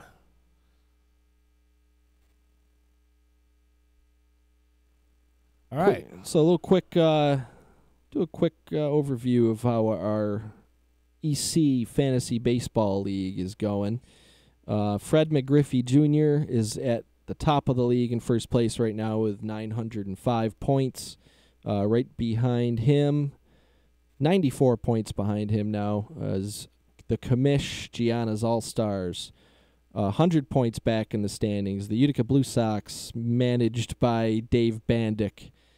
Westside Polacks in fourth place, 125 back. By our resident draft expert analyst. That's right, yeah, our analytics department. Lick. For the fantasy baseball draft. The numbers. He had the numbers. He had some good stats, too. Did he? I was glad he pulled that out. We got to get him back midway through the season around the All-Star break. We got to get him back in here, and he can give us the numbers, the raw numbers of how our teams are doing. Yeah, we should because I'm kind of concerned. He had me at some crazy number that I thought I drafted way better than that. But now I want to see where my team's at now that I dropped, the likes of Joe Panic, who's absolutely lighting it up. Not really. Wow. Kind of, sort of. He was the first week of the season. Yeah, he was. He was an all-star the first week. It was for the first 3 games. Hitting home runs off of Kershaw. Took Kershaw yard. First 3 games I had him, he did great, and now he's been striking out left and right. Struck out twice today. We should get Lick down here to do a little fantasy baseball overview special. We'll dedicate a little bit more time to it. Get the sabermetrics. Yeah. The Westside Polacks. The Westside Polacks. So they're 125 back, sitting in fourth place, and then fifth place we got Morris Buttermaker. 131 back. Who about to make a big jump with my 90-point day that I had today. Morris Buttermaker and Joe Panic there. Yeah. The Shockers. 90 points today, huh? Shockers in sixth place. 142 back. So that the second place through sixth place right now is just separated by 48 points. Not anymore, because now he's going to go up to second place. Coming into today, this was. No, of I'm course. going to third because Leo had a good day today. Look at you. You already scouted it out. Yeah, I'm on it all day. You know long. where you're going. I'm on it all That's day. good. You know why? I'm on it really hardcore right now because come summertime when I'm working 50 shows, I'm stuck at the fair, I won't be able to look out. So I'm kind of hoping I can get ahead a little bit right now. This cruddy weather and snowstorms and ice storms makes for good fantasy baseball research. Right. You know what I call the Shockers, though? My team nickname for the Shockers is? What's that? The Riley Gaffney College Fund. No joke. Yeah, seriously. That should be the nickname. He wins of it that every team. year. That should be the nickname. You of the can team. keep That's your a myth. analytics home. That is you a can myth. leave your programs that you wrote home because it doesn't matter. It's going to the Shockers. It's a myth. We're all playing for second place. I only win every other year. You're like the so. Giants. You're like the Giants of the EC Fantasy Baseball League. So all this talk about fantasy baseball, and still we haven't gotten to my position. So who's in 7th? 7th, we got Robbie Danger, Stranger Danger. Lock myself in the bathroom at the draft. Robbie Danger. Robbie Danger. Number 8, we got Joe Boo needs a refill. 245. That's my boy, man. That's my boy. 245 back. Very bad to steal Joe Boo's rum. It's very bad. And in 9th place, we have Shohei Ohtani, the pitcher, and Shohei Ohtani, the hitter, and the Crawdads. 277 points back. Ohtani certainly carrying that team there. His teammates better get going, or else the morale in Cedarville is going to go in the tank there. Well, he's got Judge and Stanton, too. That's true, yeah. So it's only a matter of time before he starts getting some major points from those guys, too.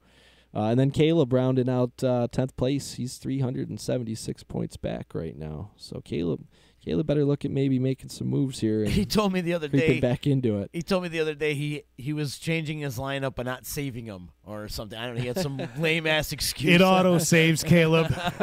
Been on this Yahoo game for a while, son. It auto saves. We know. Just pay attention. Set it a week ahead of time, buddy. Set it a week. Well, although with this weather, you might get screwed because half your guys might not play on a Sunday. That's true. Caleb, pay attention, buddy. We know you're better than that. 376 points in April. 16 games in. That's not good. Not good, buddy. Not good. Got to start your pitchers. You got to make sure that they're up in the SP spot. Yeah. A little educational time for our friend Caleb. And if the guy's on the disabled list, put him in. Don't keep him in your starting lineup. That's just a simple advice. You From do have Uncle disabled C. list spots. You can put those injured guys Got on, 3 of too. them. Drag and drop. Pick up some other players. Drag and drop. It's very easy. Enough of the lame bullshit excuses. All right? So that's the Set your lineups, folks. And that's not just EC directed at one guy. EC Fantasy Baseball League update for the week.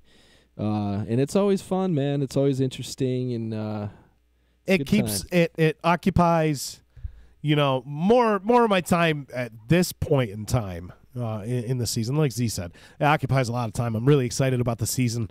Really excited about the prospects of maybe getting close to winning this league this year.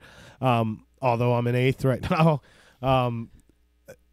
Early on, I'm really into it, and later on in the season, at least occupies 10 minutes of my day. All right, and it's worth it's 10 minutes of smiling time, man. I get on, I'm thinking about baseball, I'm thinking about my moves, thinking about if I make a move and what one of the guys is going to say in the league. So it's fun. If you haven't joined a fantasy baseball league out there, you should join. most of the time it's 10 minutes of smiling time, unless you own Madison Bumgarner. Then there's some frowns. You Mixed know in how you there, get too. around Madison Bumgarner's injuries? Draft him. Simple as that. Yeah, I know. That's right. He rides dirt bikes in the off season.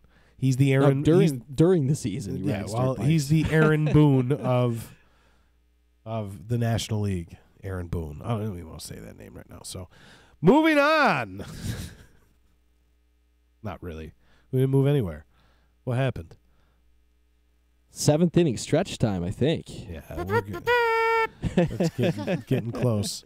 We're gonna have Z stand up and sing "God Bless America." Well, I'll do it rainbow style and sing "God Bless America." So God bless. God bless. Happy birthday. Happy birthday. 7th inning stretch time. This week, I think that we got one of our best topics yet. I'm kind of excited to go over it. We're going to discuss right now, and let us know if you're tuned in. Type away down there. Give us a like and type away what you think is one of the most unbreakable records in Major League Baseball history. Because right now, in our 7th inning stretch, SPG and myself are going to give you what we think are our 7 most unbreakable records in Major League Baseball history. And I will preface with saying, for the sake of argument or for the sake of the lack of repetition, I think that we're going to have a little bit of a different list here, spread it out a little, because that's what we were talking about. There were so many that both of us had talked about prior to making our list that I think we probably didn't. This was a really double tough up. one for There's me, a lot of 'cause them. There's so many, especially once you start getting back to, like, the early years of baseball when it was really still developing as a game, and there's so many ridiculous records out there from that. I got a few of those written down. I did put I did put a few of them in here, but this whole list really could have been all records from that era of baseball. If you really get into some of these ridiculous numbers. So I threw a few of them in there, but I did want to make it more relevant to the modern era as well. So the majority of my list is players from the modern era. That's good. I threw in one. If you don't count, maybe two, but one of them was worth mentioning because it's absolutely ridiculous. And it's, we are talking about unbreakable records and it's not going to be broken, but I like how you're gearing it more towards the modern game. There's more of a context there with gearing it towards the modern game. Some of these were so ridiculous I still had to bring a mention up of some of these 1800 era records. So I'll give it a start here. And my number 7 most unbreakable record is Nolan Ryan's career strikeouts, 5,714 strikeouts. The next closest player is Randy Johnson, and he's got 839 fewer strikeouts than Nolan Ryan. I don't think you're going to see anybody come even close to approaching that number. The way baseball, even since Nolan Ryan was in the game, has changed since then.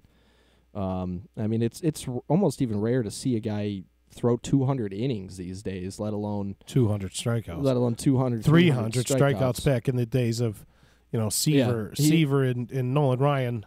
300 strikeouts was that threshold. So some of the breakdown here is he had 6 seasons with 300 strikeouts, and he had 15 with 200 strikeouts or more. The active leader right now, want to take a guess who the active leader is? Active leader, I would guess Kershaw, I guess. CC Sabathia. CC Sabathia with 2,853. So not even close. Not even close. Was it 2,853? 2,853 strikeouts. So he's not even halfway. Not even halfway to Nolan Ryan. Very close to half, but he's not quite at half of what Nolan Ryan put up over his career.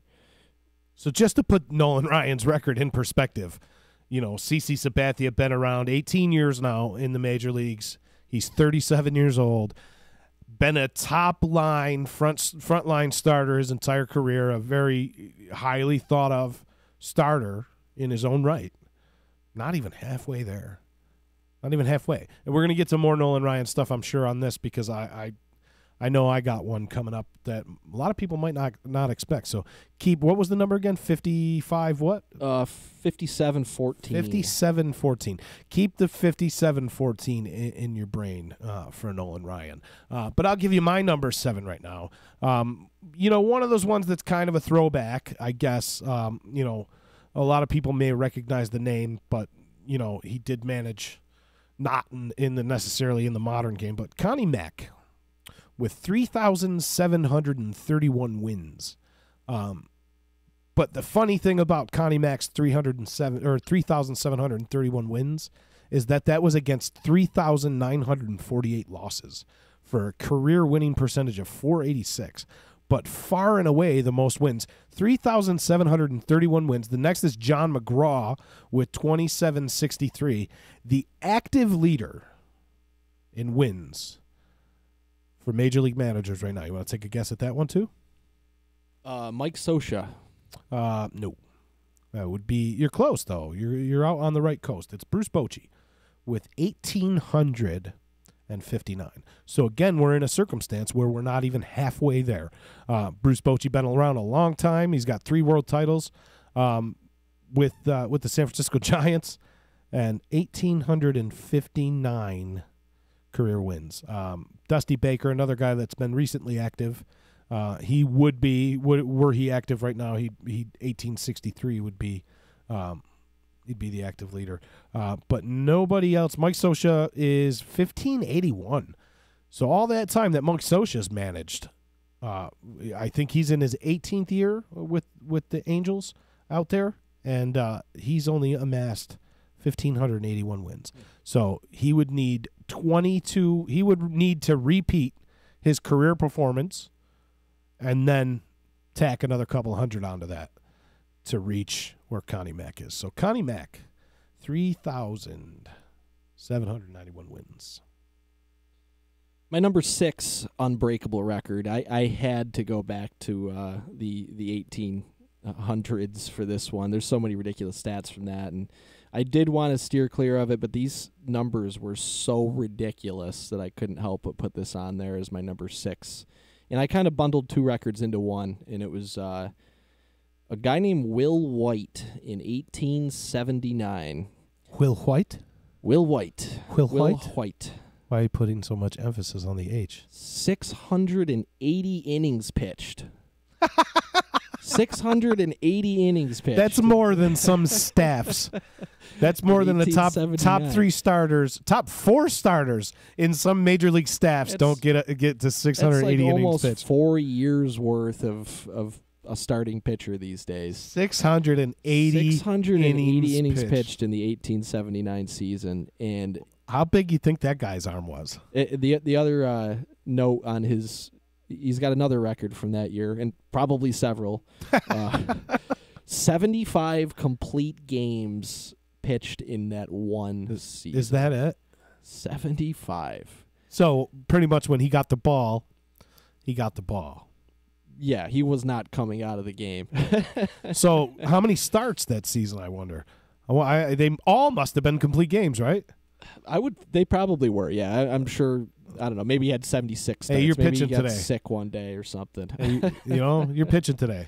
He ain't coming out either. So, yeah, in obviously a different era of baseball back then, and you really can't make the comparison to even stats that you saw in the early 1900s. At that point, baseball was still in its infancy. It was just really being developed as a sport, and there's all sorts of ridiculous stats. If you look in at some late 1800s baseball numbers, it just doesn't look real. But I had to at least make mention of that. So Will White comes in at my number 6 for his phenomenal season in 1879. So we're gonna segue into another 1800s record, and I promise that it'll be the only one that I have left here. But wins in a season, wins. So right now we all know the mythical threshold of wins. 20 games. 20 games. 20-game winner. Was he a 20-game winner? Did he ever win 20? Right? Those are Hall of Fame. It's almost like a Hall of Fame quantifier. It would have been a bad season for this guy that you're going to bring up here.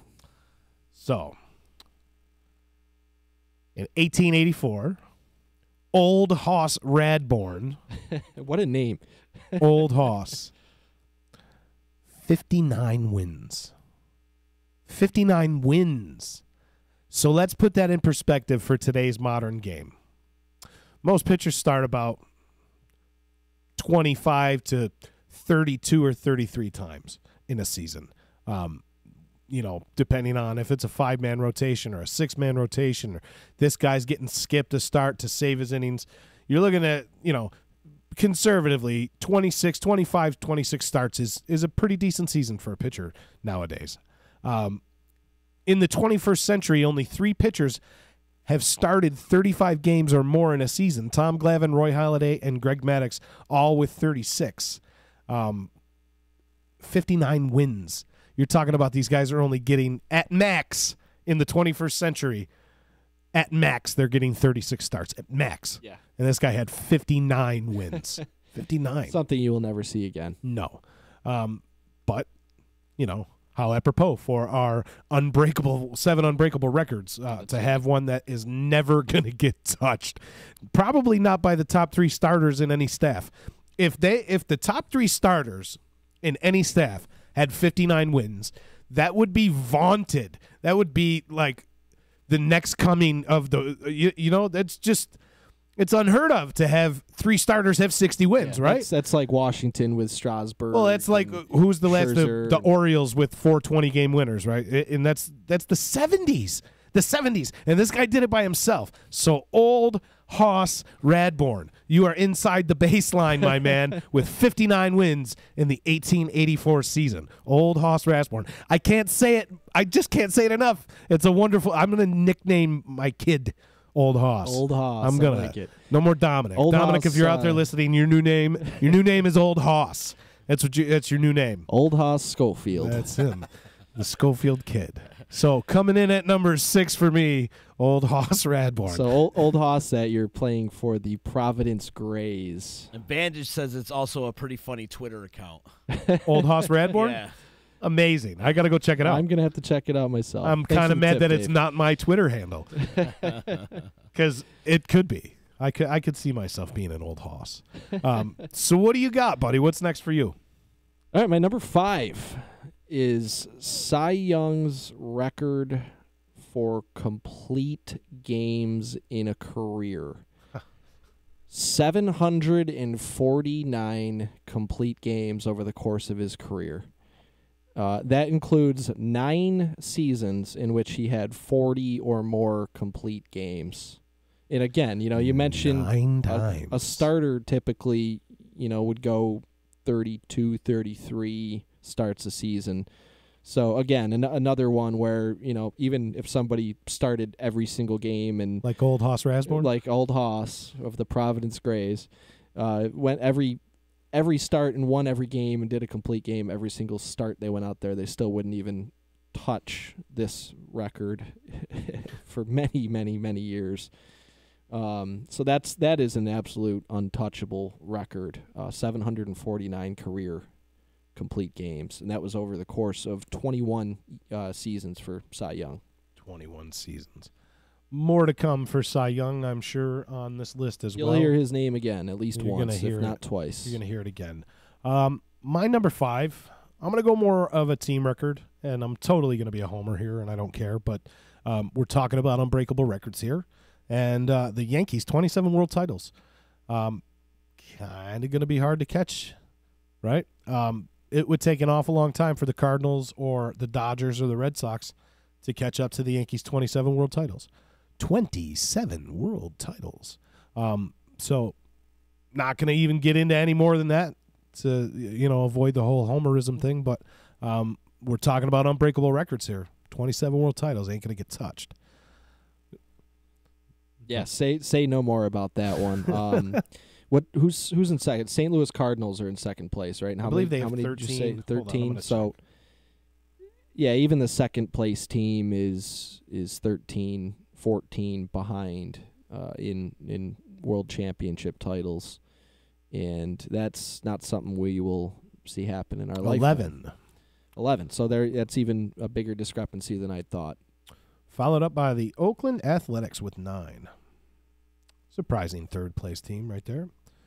And the San Francisco Giants on the heels of 3 straight in this decade, or 3 every other year. I keep thinking it's 3 straight. It's the way it seemed, right? Every time you turned around, the Giants were winning. But they got 8. The Giants have 8. They went a long time without winning one too. There was a since the Giants win the pennant. Yeah, and nothing compared to what Boston or the Chicago White Sox or Chicago Cubs went through. They had an earthquake stop them from winning a title. They did. But they did go a long time between World Series championships. So even though they have had some very good success in the last decade or so. So, I mean, again, not to harp on this. And that just goes to show you how hard it is to get up to what the Yankees have done with 27. 11-9 is 20. And 8 is 28. So the next 3 teams combined clip the Yankees by 1. That's how impressive the New York Yankees have been. And again, not trying to harp on some homerism here, but 27 world titles. We're talking about unbreakable records. It's an unbreakable record. So Cy Young comes in at number 4 on my list as well. I had the complete games at number 5, and I'm going with Cy Young's record for most career wins. 511. 511 career wins. Nobody's going to touch that anymore. I believe, let's see, who is the active career leader. I think it looks like it's Bartolo Colon currently with 239, and CC Sabathia right behind him with 237. And that's probably CC is it might be the last of a dying breed with the capability of even getting to 300. Yeah, for sure. And 239 is the career active winner, and that's a 44-year-old who has been in Major League Baseball for forever. And the guy is still almost 300 wins behind Cy Young's career mark. Really, let's see, about 280 wins behind Cy Young's career mark. So that's insane, and that's a record you will never see broken. So we're at number 4, right? Yep. Yeah. I got the same thing. 511 wins by Cy Young. Impressive, right? When you think about 300 wins get you into the Hall of Fame. And going forward over the next 20 years, you're going to see that change too. That mythical 300 benchmark has got to drop with the advent of 5-man rotations and 6-man rotations and specialized bullpens and matchup lefties and, the taxi squad from Scranton Wilkes-Barre and teams starting 11, 12, 13 pitchers in a season get the nod for some of these teams out there. These Mike Messina, I think 272 or 273, somewhere around there. That's what you're going to start seeing is those guys. That's going to be a mythical number now. 275 wins. It's going to drop. It's got to drop. 300 wins. You look at, like you just said, Bartolo Colon is not getting to 300 wins. He's already on his way, kind of out. CC Sabathia is still relatively young in terms of some of the guys that stuck around and really went deep. Tommy Glavine pitched till 42. Jamie Moyer pitched till he was 47. You're not going to see that out of CC more than likely.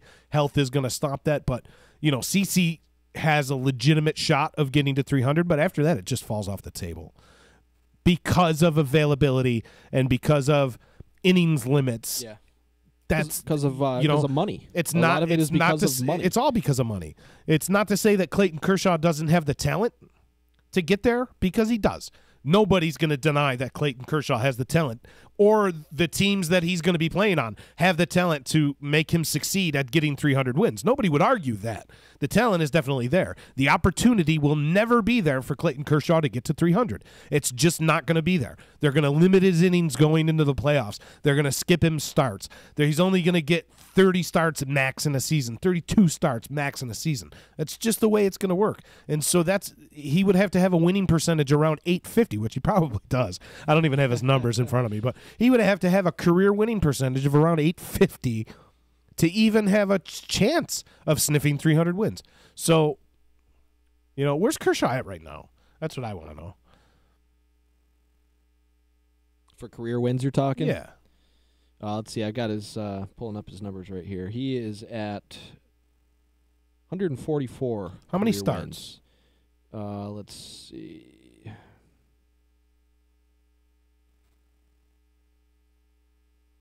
I don't see that number in front of me. He's got 10 seasons max left, right? He's pitched 11 years. 10 seasons max. 21 years is a lot. And he doesn't even seem like the type. He seems more of a Sandy Koufax type where he's going to be a 15-year guy. He just turned 30 years old last month. 10 years max. So 300 starts max, and he's got to probably be at, what do you got to be? 500 clip? Above 500? 300, you got to have 300 decisions, not just 300 starts. So he's got to get 300 decisions over the rest of his career and play above a 500 clip to get to 300 wins. That's a lot. That's a lot in today's game. He's got 293 career games started. He's above 500. He's 686 win percentage. Pretty good. I mean, he would have to have some serious longevity for as dominant the numbers as he'd have to repeat this. He would have to pitch, at least another probably 10 years and not have any kind of major injuries where he misses significant time there. But that's to get to 300. To even have a chance. That's to get to 300. So guys like Clayton Kershaw and Max Scherzer, the guys that are absolutely dominating the game right now that aren't going to get to 300 wins more than likely. 250, 265, 270 is going to be the plateau for those guys. It's going to be where they get, right? And so that's really going to push the way that the Hall of Fame is able to vote later on, because when you got a guy that dominates the era like Clayton Kershaw, and not only dominate, it's not even arguable. Well, there's 4 guys, maybe 3 guys from this crop of guys that are arguable as the best starter in the game right now, right? Kershaw and Scherzer, those are the 2, and Sale, maybe. Those are the guys you're going to talk about. But when these guys that dominate for a 10-year stretch end up with 230 wins at the end of their career, what are you going to say? You're going to say they're not Hall of Famers? They dominated their entire career. The benchmark needs to change. I don't think that there should be a benchmark. And we discussed that when we talked about the Hall of Fame. I don't think that some of these thresholds are ludicrous. They're rooted in fantasy land. They're rooted in the 1800s. They're rooted in the old Hoss way of life, right? That's what they're rooted in. Guys are not going to get to 300 wins anymore. It's old Hoss baseball. That's what we'll call it. And you probably wouldn't see a rash of the guys with the 287s like the Jim Kotz. Jim Kotz, I think, has got probably 287, maybe 290. And they're not going to go, grandfather these guys in. But the guys that are pitching in this 5-man era with the specialized bullpen, it's got to change. They're not going to get to 300. The Tommy Glavine guys were the guys that came in at the ass end of that last era, where it was 4-man starters. So how's that for a 4-man rotation? Right? Yeah. How's that for Tommy Glavine, Maddox, Smoltz, and Avery, Merker, Steve Avery, and Kent Merker, Denny Nagel? Plug a guy in for how's that? How you doing the first 3 starts right there, right? But those days are over. Those days are over, and the Hall of Fame has got to get smarter about these mythical thresholds because, it's just not going to happen. So, yeah. 511 wins. That's all we got to say about 511 wins, I guess. Never will see that ever again. Number 3, I got one for number 3 that you're definitely not going to see ever again because the game has changed. And that's Ricky Henderson. Lou Brock was the epitome of great base stealing, but today I am the greatest. Thank you. Mm-hmm. The best speech ever given on third base, I think. But stolen bases for Ricky Henderson. Ended his career with 1,406. Insanity. 1,406 stolen bases.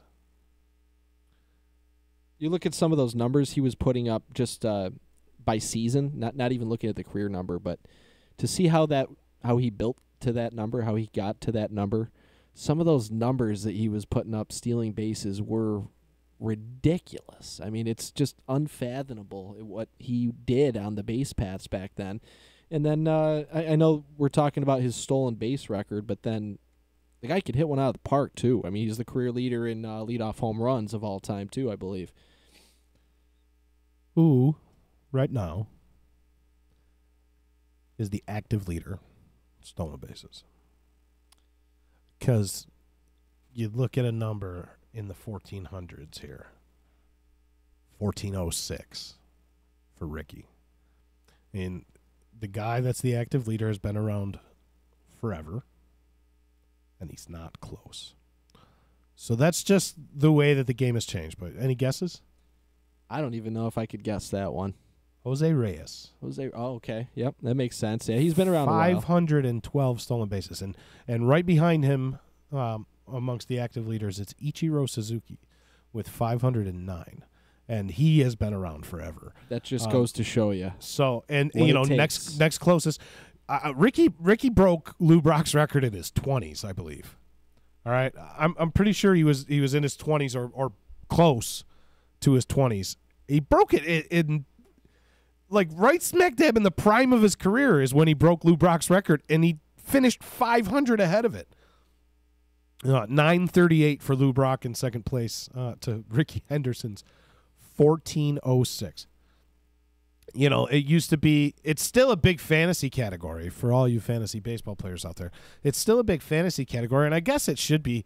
It's an anomaly now. Mm-hmm. It's not something that's a huge part of the game. So guys that can go out and move to another station for you and really you be that catalyst up at the top of the lineup, I guess they're valuable. The Trey Turners, but you're talking about guys that will steal 55 60 maybe max. Billy Hamilton 65.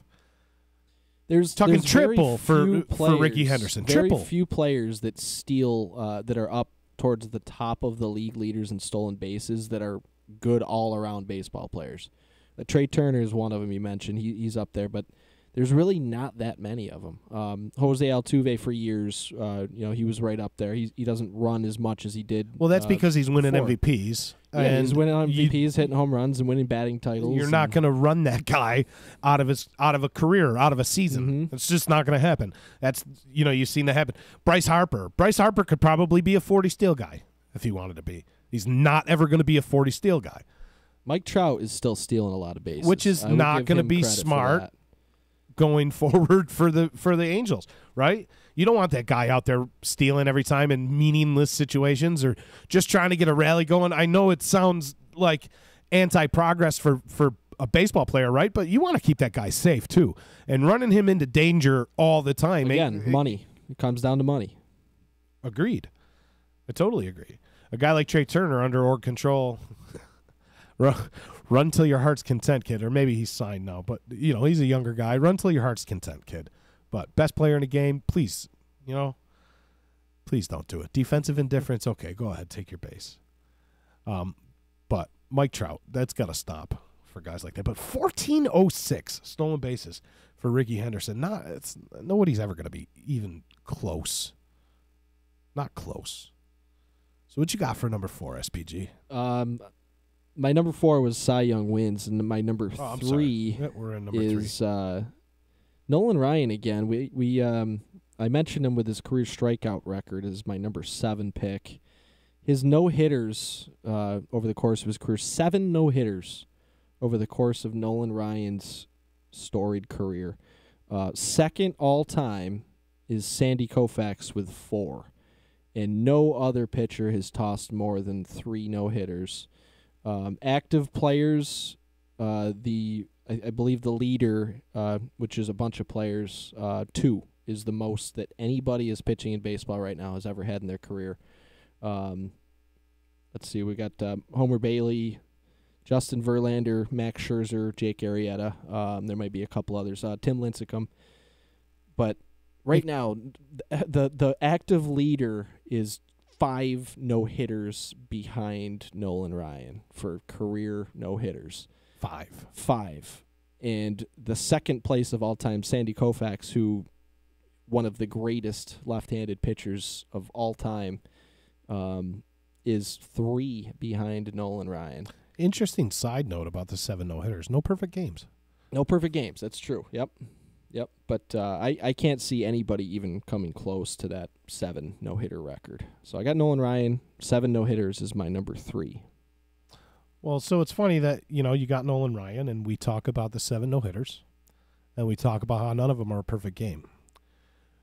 And we've also talked about how Nolan Ryan led the world in strikeouts.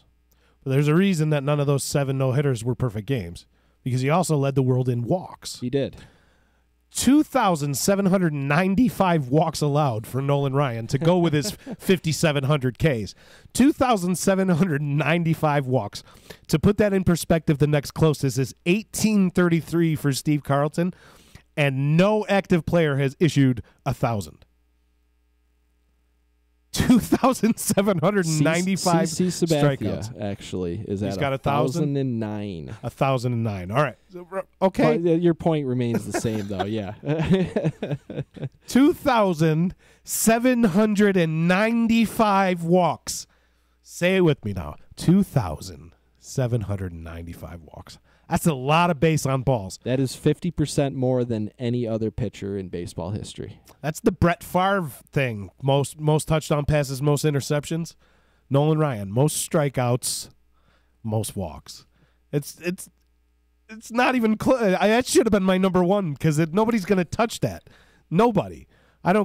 They wouldn't have a long enough leash to touch that.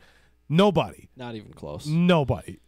2,795 walks. So Nolan Ryan providing a little bit of levity for this 7th inning stretch with a ridiculous amount of strikeouts. What you got next, SPG?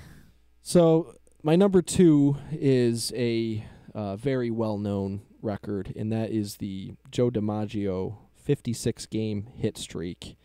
I find it hard to believe that anybody will come close to that. Even the most elite of the elite hitters that you see out there, your Jose Altuves and your Mike Trouts, haven't even really approached that number, haven't even come close to approaching that number over the course of their career. And I think it's just going to continue to get harder and harder for hitters with how good some of these pitchers are now and how they are deployed and how good some of these relievers are and some of the middle of these bullpens too.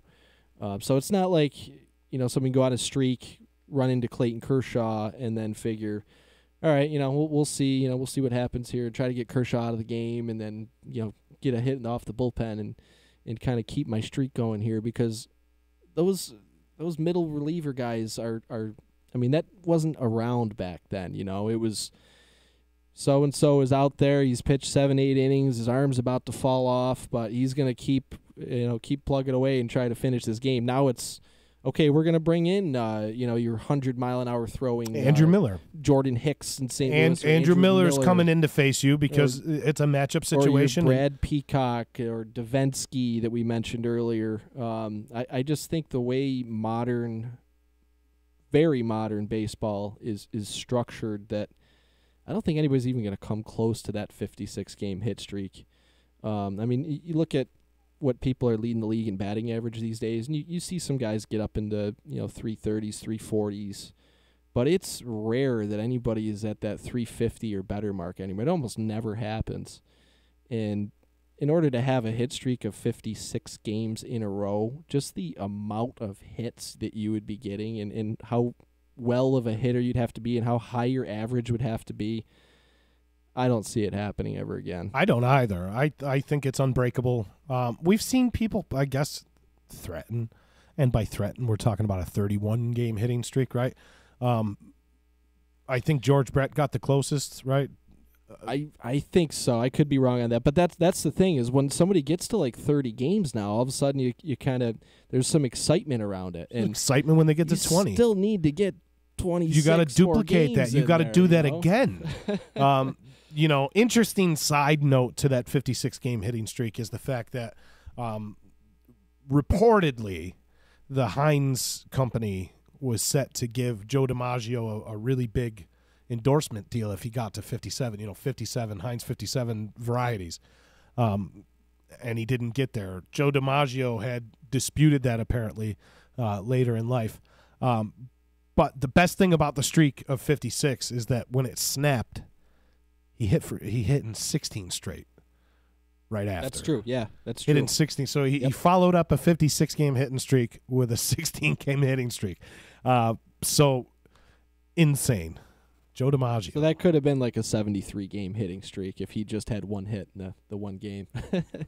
So it was actually Pete Rose that was the closest after DiMaggio broke Willie Keeler's record of 45. Pete Rose in 1978 ended up with a 44-game hitting streak. Wee Willie Keeler doesn't get enough mention on radio airwaves, so I'm glad that we just mentioned since Willie then, Keeler. Paul Molitor with 39 has been the best, and that was in 1987. Current manager of the Minnesota Twins, Paul Molitor. So we are to the point in our programming where we got to number one. Number one. The most unbreakable streak in Major League Baseball history for me, and I'm assuming since SPG hasn't got to this one yet, it's probably his number one as well. The number one unbreakable streak for me in the history of Major League Baseball. Cal Ripken, the Iron Man. The Iron Man is my number one record 26-32. 2,632 games consecutively played. That is just astounding. You can't see some of the biggest stars in the game not go on the 10-day, it used to be 15-day, but not go on the 10-day disabled list, for at any point in the season. and they get their days of rest. 150 starts is a lot. That's considered a big workload for a lot of players, is 150 starts and 162 games year in and year out. Cal Ripken, the Iron Man. And we're not talking about a guy that, he was just some ninth hitter and they hit him in right field, or he was a weak-hitting... Playing a tough position, too. Weak-hitting second baseman. A couple tough positions. Right? We're not talking about that guy, right? We're talking about a guy with 3,100 hits and a 19-time All-Star, a world champion in 1983, two-time AL MVP, Rookie of the Year, Gold Glove at shortstop of all positions, to win a Gold Glove, 8-time Silver Slugger. Just an all-around, all-time great. And so for a guy... Some numbers to put this in perspective. There's only been 7 players in the history of baseball to ever have played more than 1,000 consecutive games. 7. Let alone 2,632 games. For a player to reach that number, they would have to play in... Not even to reach that number. To get to 2592. So you'd still be, 40 games away from breaking the record. You would have to play all 162 games in a season for 16 consecutive years, and you still wouldn't break that record until you played another 40 games on top of that. 16 years. More than 16 consecutive years of playing every single game 162 times a year. And I remember in 1994, with the strike year, with that going into 1995, where there was the threat of using replacement players if a deal couldn't get struck. I remember specifically the talk of the sports world was it morally right to let Cal Ripken be a scab, to let him cross the picket line just so if there was an official major league game, his streak wouldn't have to end. That would have been scary for that streak to end like that. I don't think Cal Ripken would have done it. I don't either. But I don't blame the people that had a discussion to at least talk about the possibility of it, because that would have been a heartbreaking way for that record to because that was 94 and he broke the record in 95. So he only needed, at that point he had already played his September 6th, I believe it was. I don't have it in front of me. I'm pretty sure it was. I remember watching the game. I remember him rolling down the banners on the warehouse. Every day they would roll down the new banner every game, and it would show the new number, and then the balloons and him running around for that victory lap. Just such an epic moment. As a Yankees fan and having a legendary New York Yankees player's record being broken that day, I didn't even care. It was one of those things that I was just happy to witness. I wasn't thinking of it as, oh, man, Lou Gehrig lost a record. It was just so cool to witness because that guy's a good guy. And what that meant, too. Just the dedication to hard work and showing up and doing your job every single day, no matter how Putting the hard hat on and grabbing the lunch pail can't tell me and going to work 16, every single 17 day. years, there wasn't a day that he showed up feeling like crap and, didn't, every day probably. Stomach ache or sore throat or who knows what. Still, every single day for more than 16 years went out there and stepped on that baseball diamond. And that's an incredible record. So Lou Gehrig, second place there. He beat Lou Gehrig's record of 2130, which is phenomenal in and of itself. Maybe even in a little tip of the cap to Lou Gehrig at the end, what would have been 26-33. Cal Ripken ended the streak. Quietly, very quietly, didn't announce it to anybody. It wasn't a news conference. Very quietly at Yankee Stadium against the Yankees. That's right, he did. So maybe third place on the all-time list, 1,307 consecutive games. games. What's the I'm curious. That's half. I'm curious to know what the active number is. If it's over 500, I'd be impressed. Yeah, I'm not sure. I would be surprised if it was over 500. Dave, if you're still listening, give us a shout-out on that one. Give us an assist. But 2,632. But like I said, maybe a quiet tip of the cap to Lou Gehrig doing it at Yankee Stadium. Everybody was surprised that day. I remember that game. Everybody was surprised that day. That game turned from being just a regular everyday Wednesday afternoon game or whatever day it was to being the day that Cal Ripken's streak ended.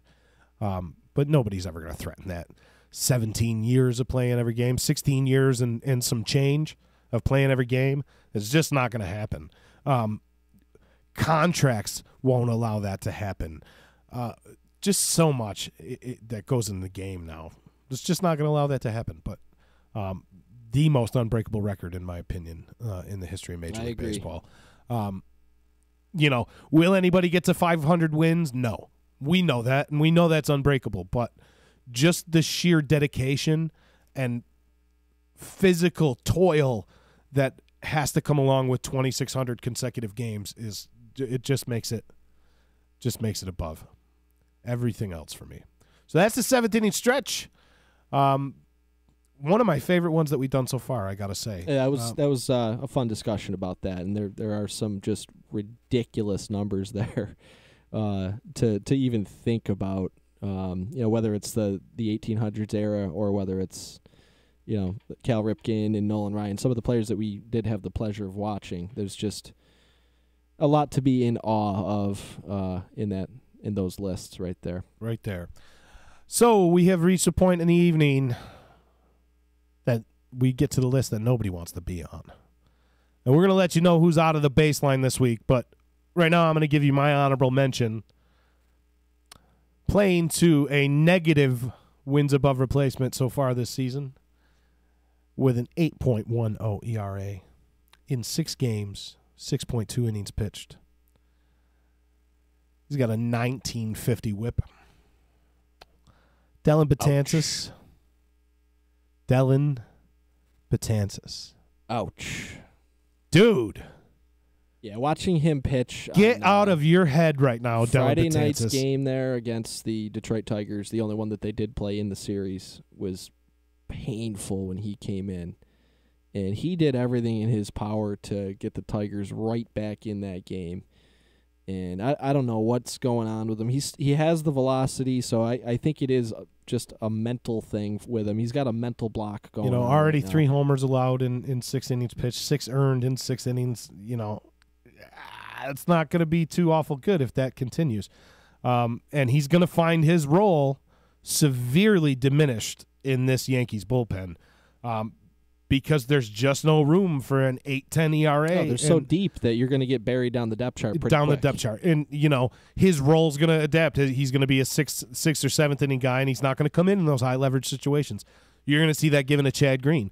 Because Tommy Canley, I would have said Tommy Canley would be a candidate, but he's pitching just as bad. Yeah, you got Robertson there and Chad Green and all those excellent relief pitchers. In the moment somebody has multiple bad outings, it's you're down the pecking order. So honorable mention there to Dellin Betances, and let's hope he gets that together soon, because I hate to see it when he's struggling, because he is such a physically gifted pitcher. It is such a shame to see him go out there and serve up home runs, and I know it's not a shame to Red Sox fans. I'm sure they're enjoying the heck out of it, but I sure don't, so I hope he turns it around.